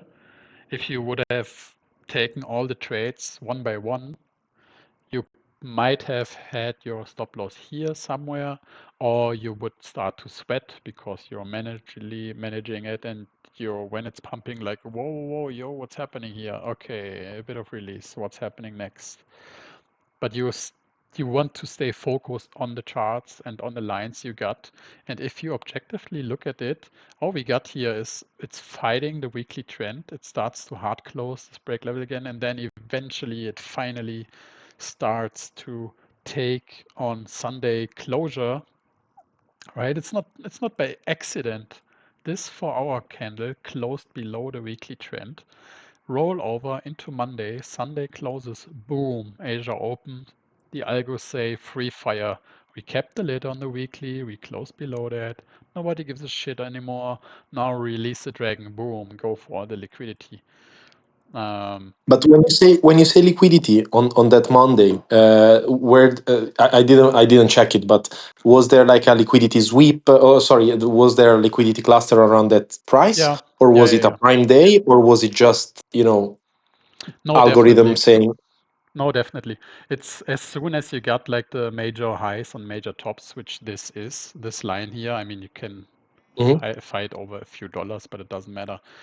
You have so many people shorted, starting shorts here, here, then all of those here, and depending on their leverage mhm, height, all this liquidity starts building up. You know what? Let me change the stream to my browser. It's where I have TradingView on, and then I can just show mhm, it to you. It's not guessing, you know, I'm using this tool every day, like literally. It's the best liquidity tool I was able to find, honestly. And then you can see how the liquidity even develops. Give me a second. Close the Ah, chat. and Change the while stream. while you move, all that lines that you draw in teal color, showing how your break even would move up and up and up. I mean, in my idea, knowing myself and my style, I would have said, okay, I closed my short position. Now I will probably look for a long as a next trade. Yeah, you can do that. I play also schlongs. Mhm, I mean, I have shorts running while I'm then entering a long. It always depends a bit on what targets you have for both trades. What are the candles mhm, telling you what they are doing? Maybe you just want to hedge yourself. I love schlonging for hedging reasons. So if I have a short running and I intend to take that from the levels that I shared earlier, on the mhm. first dump, I'm much more likely to take a um, A 80% small long. size, no, 80% sized long. Um, Mm, that way, I'm not capped out if we keep dying, you know, because I mhm. have 20% delta, and if we keep dying, Yeah. I'm just still running more profits and losses on the short versus the long. Okay. Yeah. But the expected behavior is a bounce. So what I can do is then either add back more to my short if I did TP, or I TP the long. It always depends a bit on how you want to do it. I'm completely Mhm. honest to you. I'm not doing it every single time exactly like this or that. I'm just giving you the options of what you can do and the Yeah. experience of what I did, because it makes sense to play around with those things. Um, but if you're starting out, I would, for example, never recommend to hedge, because usually what you do is you fuck up twice, like short. Exactly. Yeah, Actually, like shorting mid-range been there. lows and then longing mid-range tops or whatever. And then you have two Yeah. broken trades and you double your losses. But Yeah. Yeah. Yeah. to Been keep there. it, Mhm. you know, there are many options to play this. So yeah, to get back to your question, I guess this is like self-answering all of this, right? So the Mhm. color scheme is working from very mild color to very intense color is more liquidity. You can see it on the right side, like it's the amount of liquidity, the liquidity height and depth, and in the middle you have, like, depending on your zoom, like light green teal or whatever that is, a light blue teal is like the least amount of liquidity. I can even blend in like the very poor one, but it's just too much color sense, so I'm not needed. There's liquidity everywhere always, so there's no point in just giving me one color that says, yo, I'm everywhere. So I'm focusing on where it starts to get interesting. And then green is like the next stage, then yellow, and then red, and it doesn't get redder than red, right? So if I want to have another red or like another amount, then I have to zoom out because all the colors I see here are self-referential. It's self-referential. So the whole time frame and the whole price range I can see is respecting all liquidity that is available to this frame. And therefore it is colorizing self-referentially in steps of 5, like this, then this, then this, and this, and red. So red was the highest. And now there's the same amount of red circa. So you know it already got wrecked here. What is still sitting here circa? So if I zoom out now, given the fact what I just explained, if we talk about self-referential, then this red up here is today or a couple of days ago this even turned a bit red, is only yellow compared to all this red cake down here, right? And you have that across the other time frames. So yes, there's always liquidity, but usually when we say liquidity, it's not like, oh yeah, there's liquidity everywhere. It's usually, yes, there is cake that they want to eat, and you can exactly see how they did it, right? Not only do you have the lines on the chart that that told you that it will go higher because of how they were laddering up, how they were claiming the break levels, how they were consolidating sideways, how they were closing above the weekly trends. So that's fair game if you only trade those. But then it's me again who loves additional information that it's truly valuable, and liquidity is what price is always seeking out. So why would I not use liquidity charts that are telling me there is a job to be done here, which is what all the stock market is doing right now.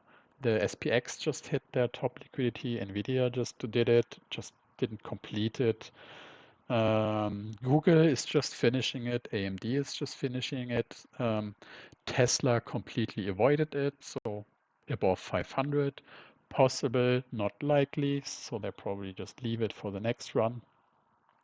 And so on and so forth. So price seeks out liquidity, and that's why you love the price direction from the lines, break levels, trends, whatever, to direct higher, knowing that all this liquidity is there. So when we say, or when I myself say, hey, there's so much liquidity, then I usually talk about, whoa, there is liquidity that they want to fuck over to take it themselves, because what liquidity does is it's not only an exit for their longs from the low, it's here they are stealing their shorts. Because when you want to open a short and you're a big fish in the ocean, then you have a lot of money to deploy and you need liquidity. Liquidity are orders in the order book of buys and sells, of limit orders and limit orders being limit buys and limit sells, sorry. Yeah, that are inserted in the book and people can see it. Yeah. Genau, exactly. And what leverage positions are just, unwillingly agreeing market executed limit orders that will execute when the price reaches your liquidation level. So if all this short liquidity here, look, this is a very good example, because you asked how do you know, and etc. How can you tell if it's something that's desirable for price or it's just an entry? Because obviously not every time somebody opens position is when the price goes immediately for your liquidation and kills you, right? There are people winning. So if you long those highs here, obviously you came out ahead in profit also than these here. But can you actually see how well the color goes from green to yellow at this exact moment when we already are far deep into the price? Because that's where the most idiots play. Can you see that? You and I learning all this would short here But the most market participants, what do you know where they're shorting? They're shorting here. So this is how all this liquidity is getting added here. Oh, wait a second, the recording.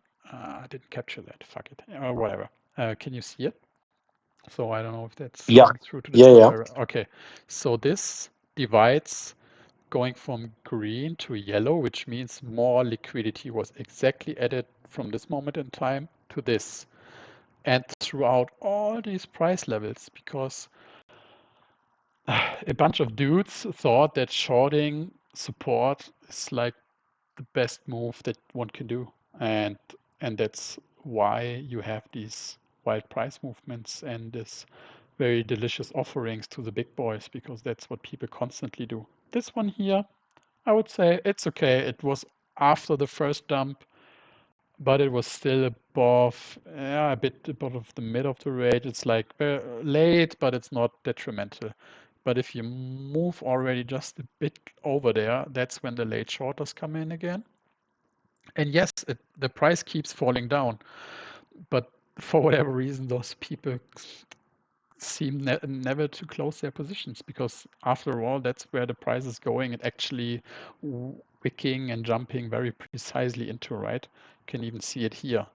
You have a short here, legit. You even short at the top, then you consolidated sideways, bounce, bounce, bounce, and then the price exactly wicks. A bit more pressure, a bit more, and pinches therein, and then, okay, now we have enough. This was 100% a triple bearish divergence here. Okay, we got to reset a bit. Find support. Wow, go higher again, because the fucking delicious cake is up here, and what do you know where it came in? So these guys here, why did it change from red to yellow? Okay, so these guys here, for example, were not even bad or stupid, because I actually started shorting local tops, where you could say, hey, that's not such a bad short like those guys that are shorting the lows over here. But they are over leveraging, and worst case, they are aligning themselves with the idiots, because the idiots are still here, the idiots are still there. They still open this stuff here. So you go from yellow to red for the total liquidity, because you already got all the bunch of bottom shorters that you add yourself into with, I don't know why people leverage that high. What is that? Oh God, the colors are awful to read. Like 5%, so that's a 20x. People open 20x's here, even though they nail it, and if they took the profit down here, fair enough. But obviously, as you can see, price reacts exactly into the last bit of yellow and the bit of green that just turned yellow, and then dies again. So finds support, goes up a bit, very rough, very tiresome, very exhausted. That's the double tap we talked a lot about. Again, already green and yellow. And then not enough. Here you have both. A lot of people shorting, but they actually shorted the tops. So what you need is more liquidity from people shorting the lows. And what do you know? They are very efficient at being idiots. So you had the double tops. You actually nailed it. If you did it, you would have gotten a lot of time to get out. But then you get the late shorters. You got the late shorters that wait for the fallout and then start to short it. And then they align themselves with all the cake that was already sitting there. And the price is just like, yo, that's super delicious. I want this cake to unload my longs or to open my own shorts. Yeah, and this goes on and on. That's the never-ending cycle of why price moves. It's not because of true value. Sure, there is long-term investment opportunities in things like certain stocks, and also I would say Bitcoin. Most cryptos certainly do not uphold that criteria of a long-term investment. I would say 99.99999% do not. But Bitcoin is, yeah, one can say legit. Next cycle will be like the most interesting one because that's when the big boys are part of the whole game for a full iteration because they only joined 1/3 through the bull run. So they were not happy of not accumulating the lows, which is why we didn't got the 200 and 250Ks. The lights predicted 120 and 125K and 126K on 1,000 levels. So that's why I was screaming for 4 months for everybody to take profits, but only few heard.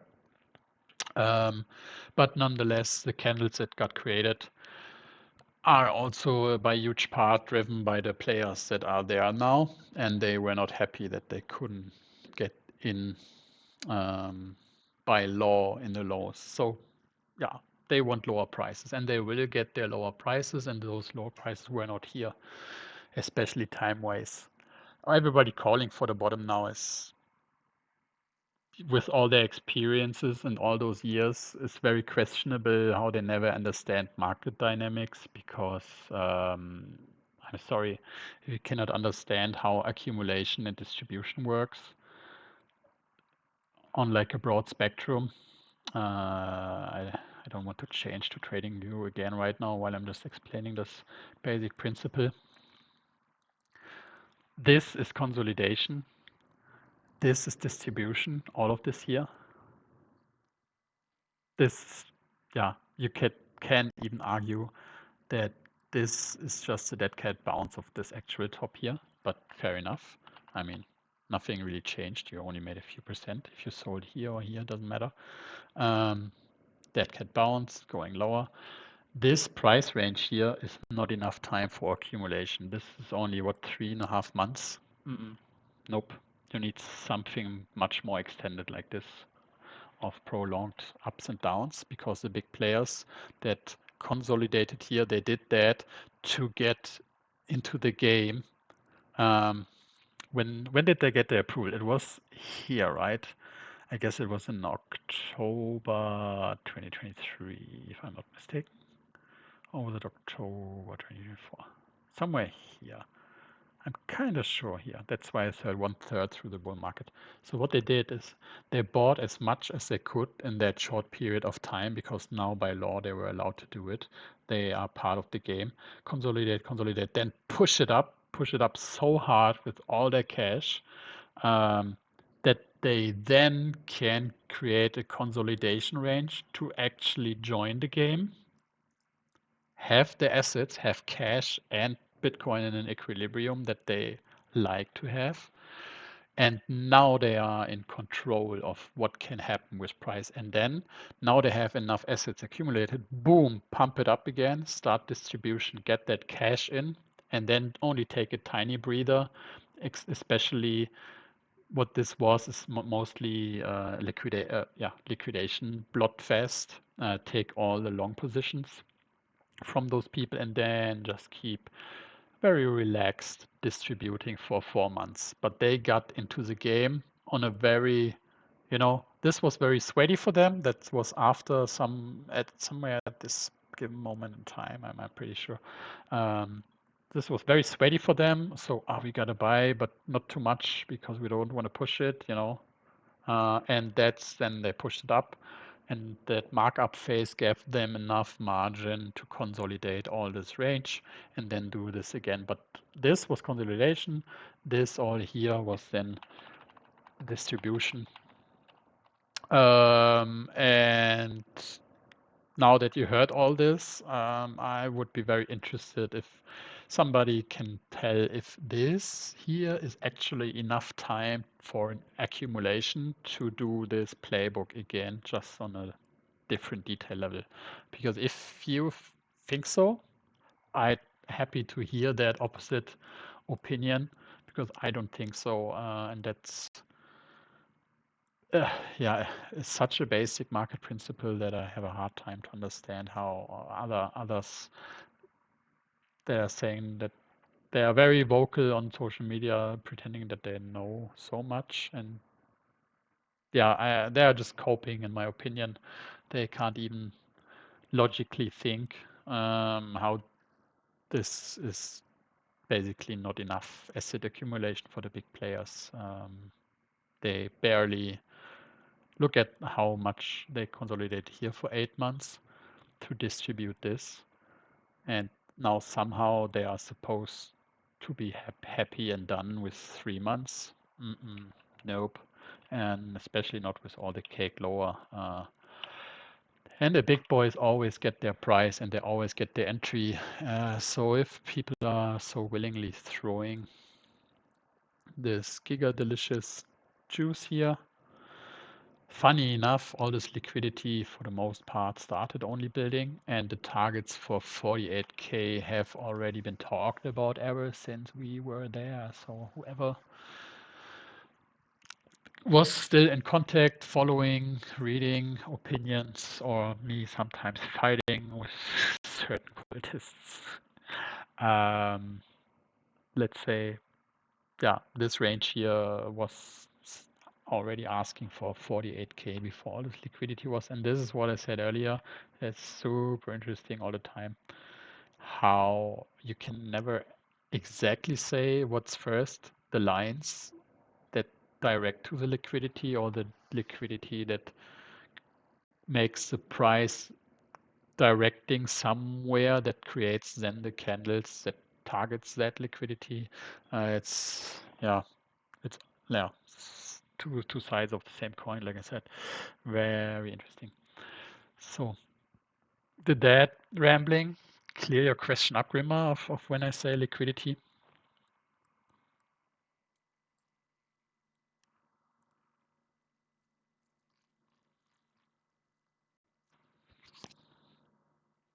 Okay, I take that as a yes. Okay, let me see. Yeah, I mean, nobody's shooting real questions beside that in chat. Longinox said, thanks, man. For me, very often it's difficult to take decisions just from levels like those one in Excel. I need to see them on a graph, but I understand its limit I have. Yeah, I mean, like I said earlier, it's not. I'm not sitting here today to make an advertisement for the products that we have, but if you have questions like this or comments, that I am for sure pointing at them, that we have, like you said, like a graph or visual representation of the levels. We have those in our website dashboard. If I'm here, why not show it? I'm sorry for if you don't want to see it, just write it in chat. So it's also okay. But on the other side, if nobody's asking anything, then I can also show you a bit of the dashboard and the visual representations that we have. So on a very rough and quick overview, it's not because I don't want to show you this stuff. I feel a bit dirty if I'm just turning this into a marketing session, which I'm not trying to, but we do have visual representations of these levels that you have in a CSV file, and that's the whole point of the website and interactive dashboard. This, for example, has like a consolidation range drawing out, which tells you multiple higher time frame levels away from price in both directions, which you can then change here, right? And tell you where you will get in that area a very high probability reaction, and then into the opposite direction. And those numbers over here are, for example, all clickable and hold all those datas in reports where you can then see the different hold levels, break levels, native, non-native, and here are the visual representations of those levels. And that doesn't stop there. We have this barometer, this birth name we gave it ourselves. So it basically shows you across different time frames where you have very strong patches of agreeable price points, also coming from this data, right, Longinox. So And then it goes on and on. Then you have this smart flow engine. It keeps track of the very nearby daily closures and how, what data they provide. It also, there's a lot to study here, a lot of shit. So the 241-day closure is coming. You can zoom into that. You can check the different levels, break levels, hold levels, etc. Obviously, there are not a lot of candles for the 241 day, but you have the 1 day, 127 day already. And this, for example, is how it started. This was the initial website mockup before we developed everything. It was just a bunch of boxes with green and red numbers. Green, obviously bullish, red, obviously bearish, short, and it tells you different metrics. And the whole point is always, when you have these higher time frame perspectives, that if you find price points where a lot of shit agrees around the same level, then that is a literal trade, and this is literal money. If it's not about defining 83, 249 is the only level that I can trade now. It's much more so that if you find something like this, that's why we have these visual representations, where you see multiple time frames across the board agreeing to 78,387, then the chances for you to get a trade out of this is extremely high, and you're making money like nothing. And that's the whole point, right? Same goes to this. You have this one takes always a bit of time to load, but you can see how many numbers are in there. Give me a second.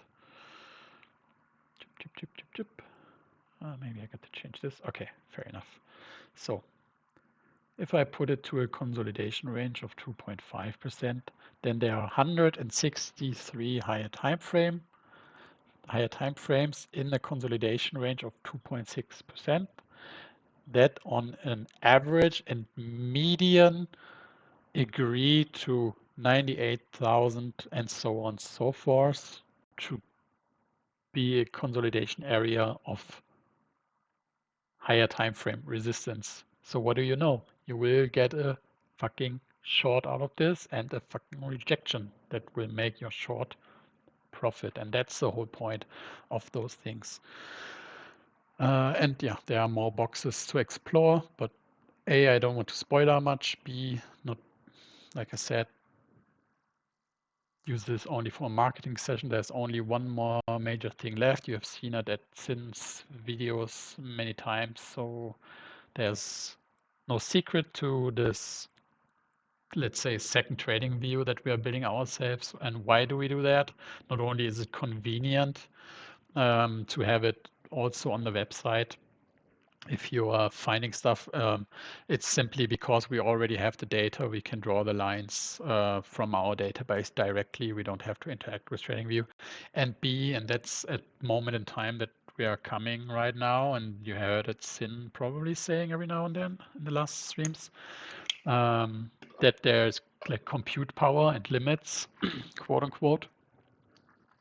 And unfortunately, TradingView is already telling us here and there that, yo, bro, your code is too big and too complex.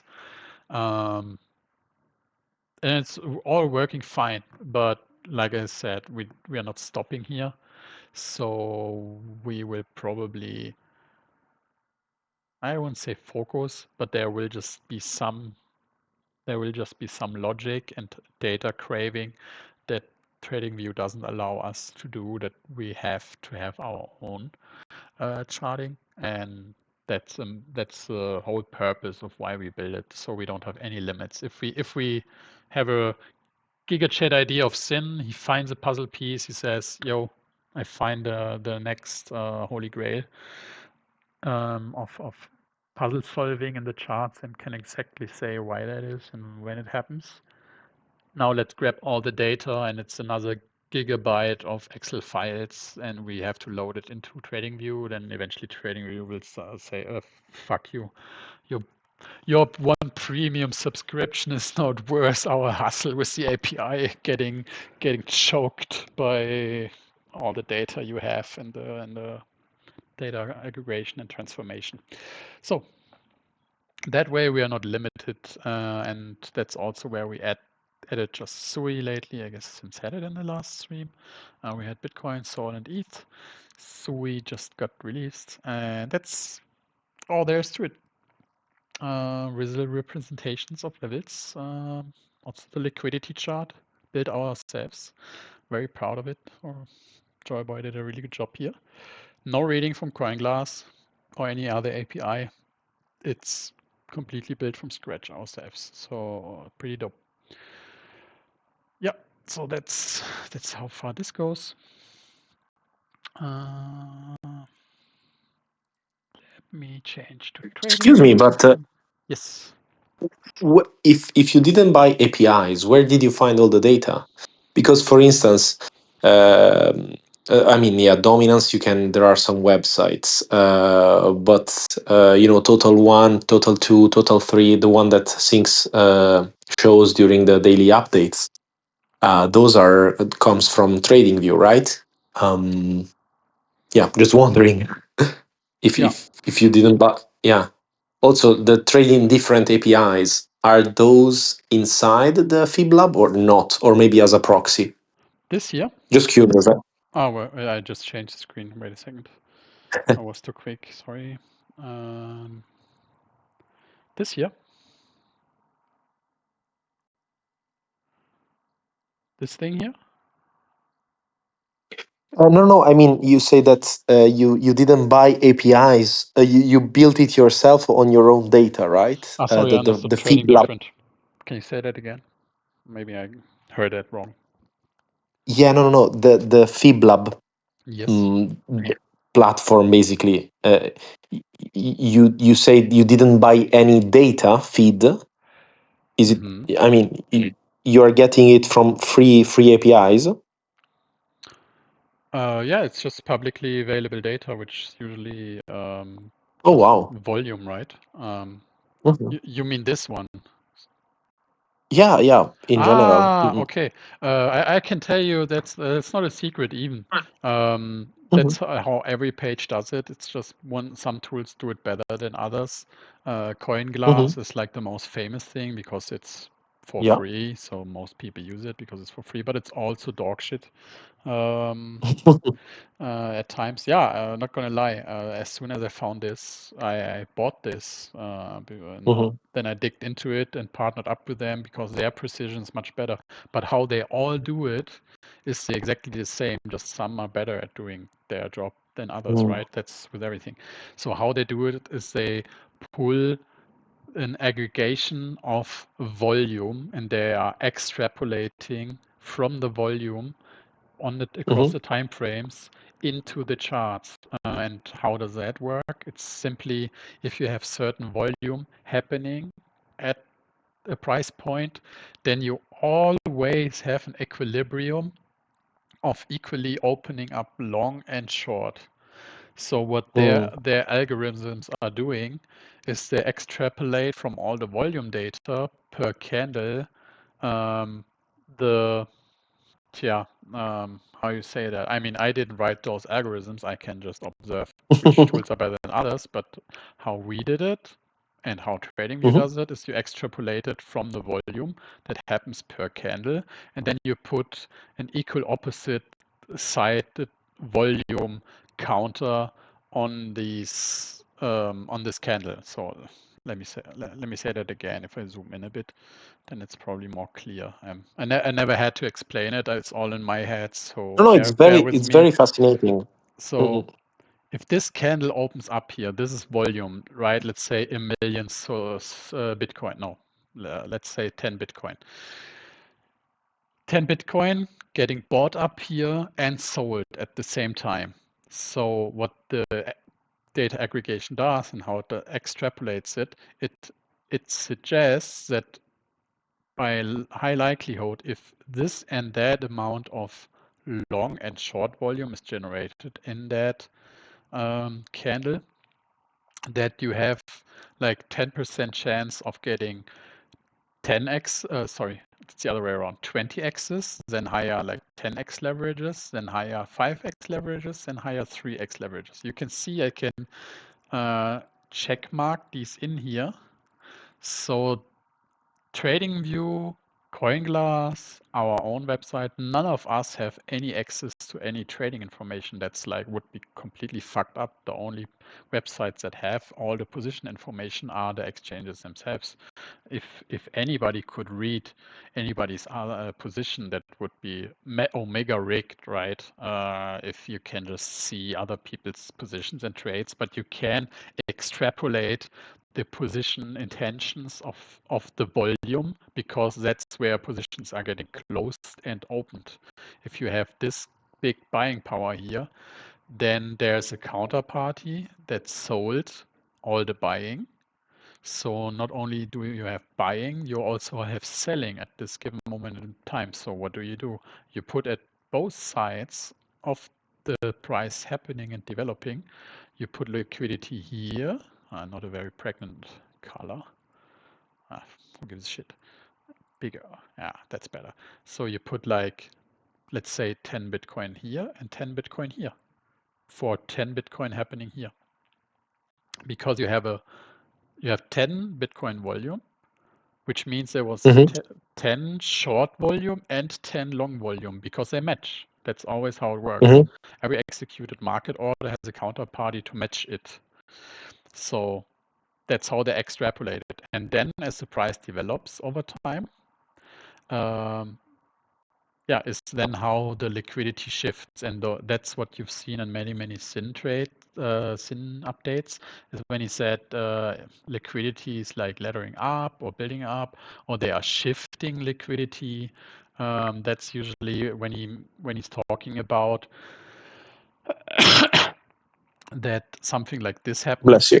It's like the liquidity that is initially not so bad here started to shift and start to ladder up against the price, right? The trend changes here, and they start to shift the liquidity from here over to here, and then up here, and then up here again, because they always try to counter the price, but you have the opposite offer below the price. It's just that the price didn't go there yet, and that's why the liquidity never looks like the same above and below the candles, because the price can only go into one direction at any given point in time. That's like the only restriction the price has. It goes always forward, but it goes always forward either up or down, never both. So when the price goes up first, you still have the counterparty liquidity below the price, Remember, you opened like, let's say again, 10 Bitcoin opened, sold and bought here. So you added 10 Bitcoin here and here, but the price went up first. So all this liquidity got eaten up already. So this is still building, and you can see how it builds, because the price never goes there. So all the leveraged longs that got opened here were not interesting enough to go lower first, because the big players know they are running out of time, and they want more cake lower for the shorts that they are building up here, for the shorts that they are eating, to take them themselves, to then take the lower liquidity from the shorts that they got all above here, right? So it's not even a question if we are going to 64 and then 48. It's when. It's just happening. It's just the when exactly. For instance, in the charts that Sync shared in the chat previously, there are like some very high time frames showing some convergence to around 58. I think it's 183 or 193 days, and then 204 days. It's also something that you showed earlier in the dashboard, I think. Yes. What is the question? No. Sorry. I was just taking some consideration of saying, okay, we're going lower to those level. Yeah. Yeah. Okay. I thought there was a question about this higher time frame upcoming, because my answer would be I would ask Sid myself because I watch a lot of time frames, but I'm not trying to pretend that I'm keep watching 380 one day, 920 one day, and whatnot. That's why we Of have the course. updates. I'm very grateful that he does it, So yeah, but when they show up, then that's certainly interesting to check what's happening around it, because if the level is just closing, then you've seen it, and that's at least what I remember from the latest streams. Those higher time frame closures were always of significance to either build a range or to close very tightly and create a fucking strong hold level. And then I check on them, and then I look at them and see, okay, that's worth the hold level. I draw that in, and I will need that whenever price approaches that. But it's not like the other way around, where I check every time frame every day myself. If that makes sense to you.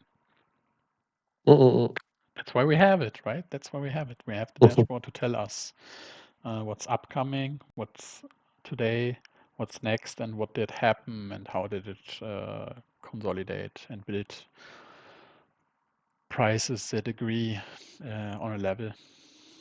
Yeah.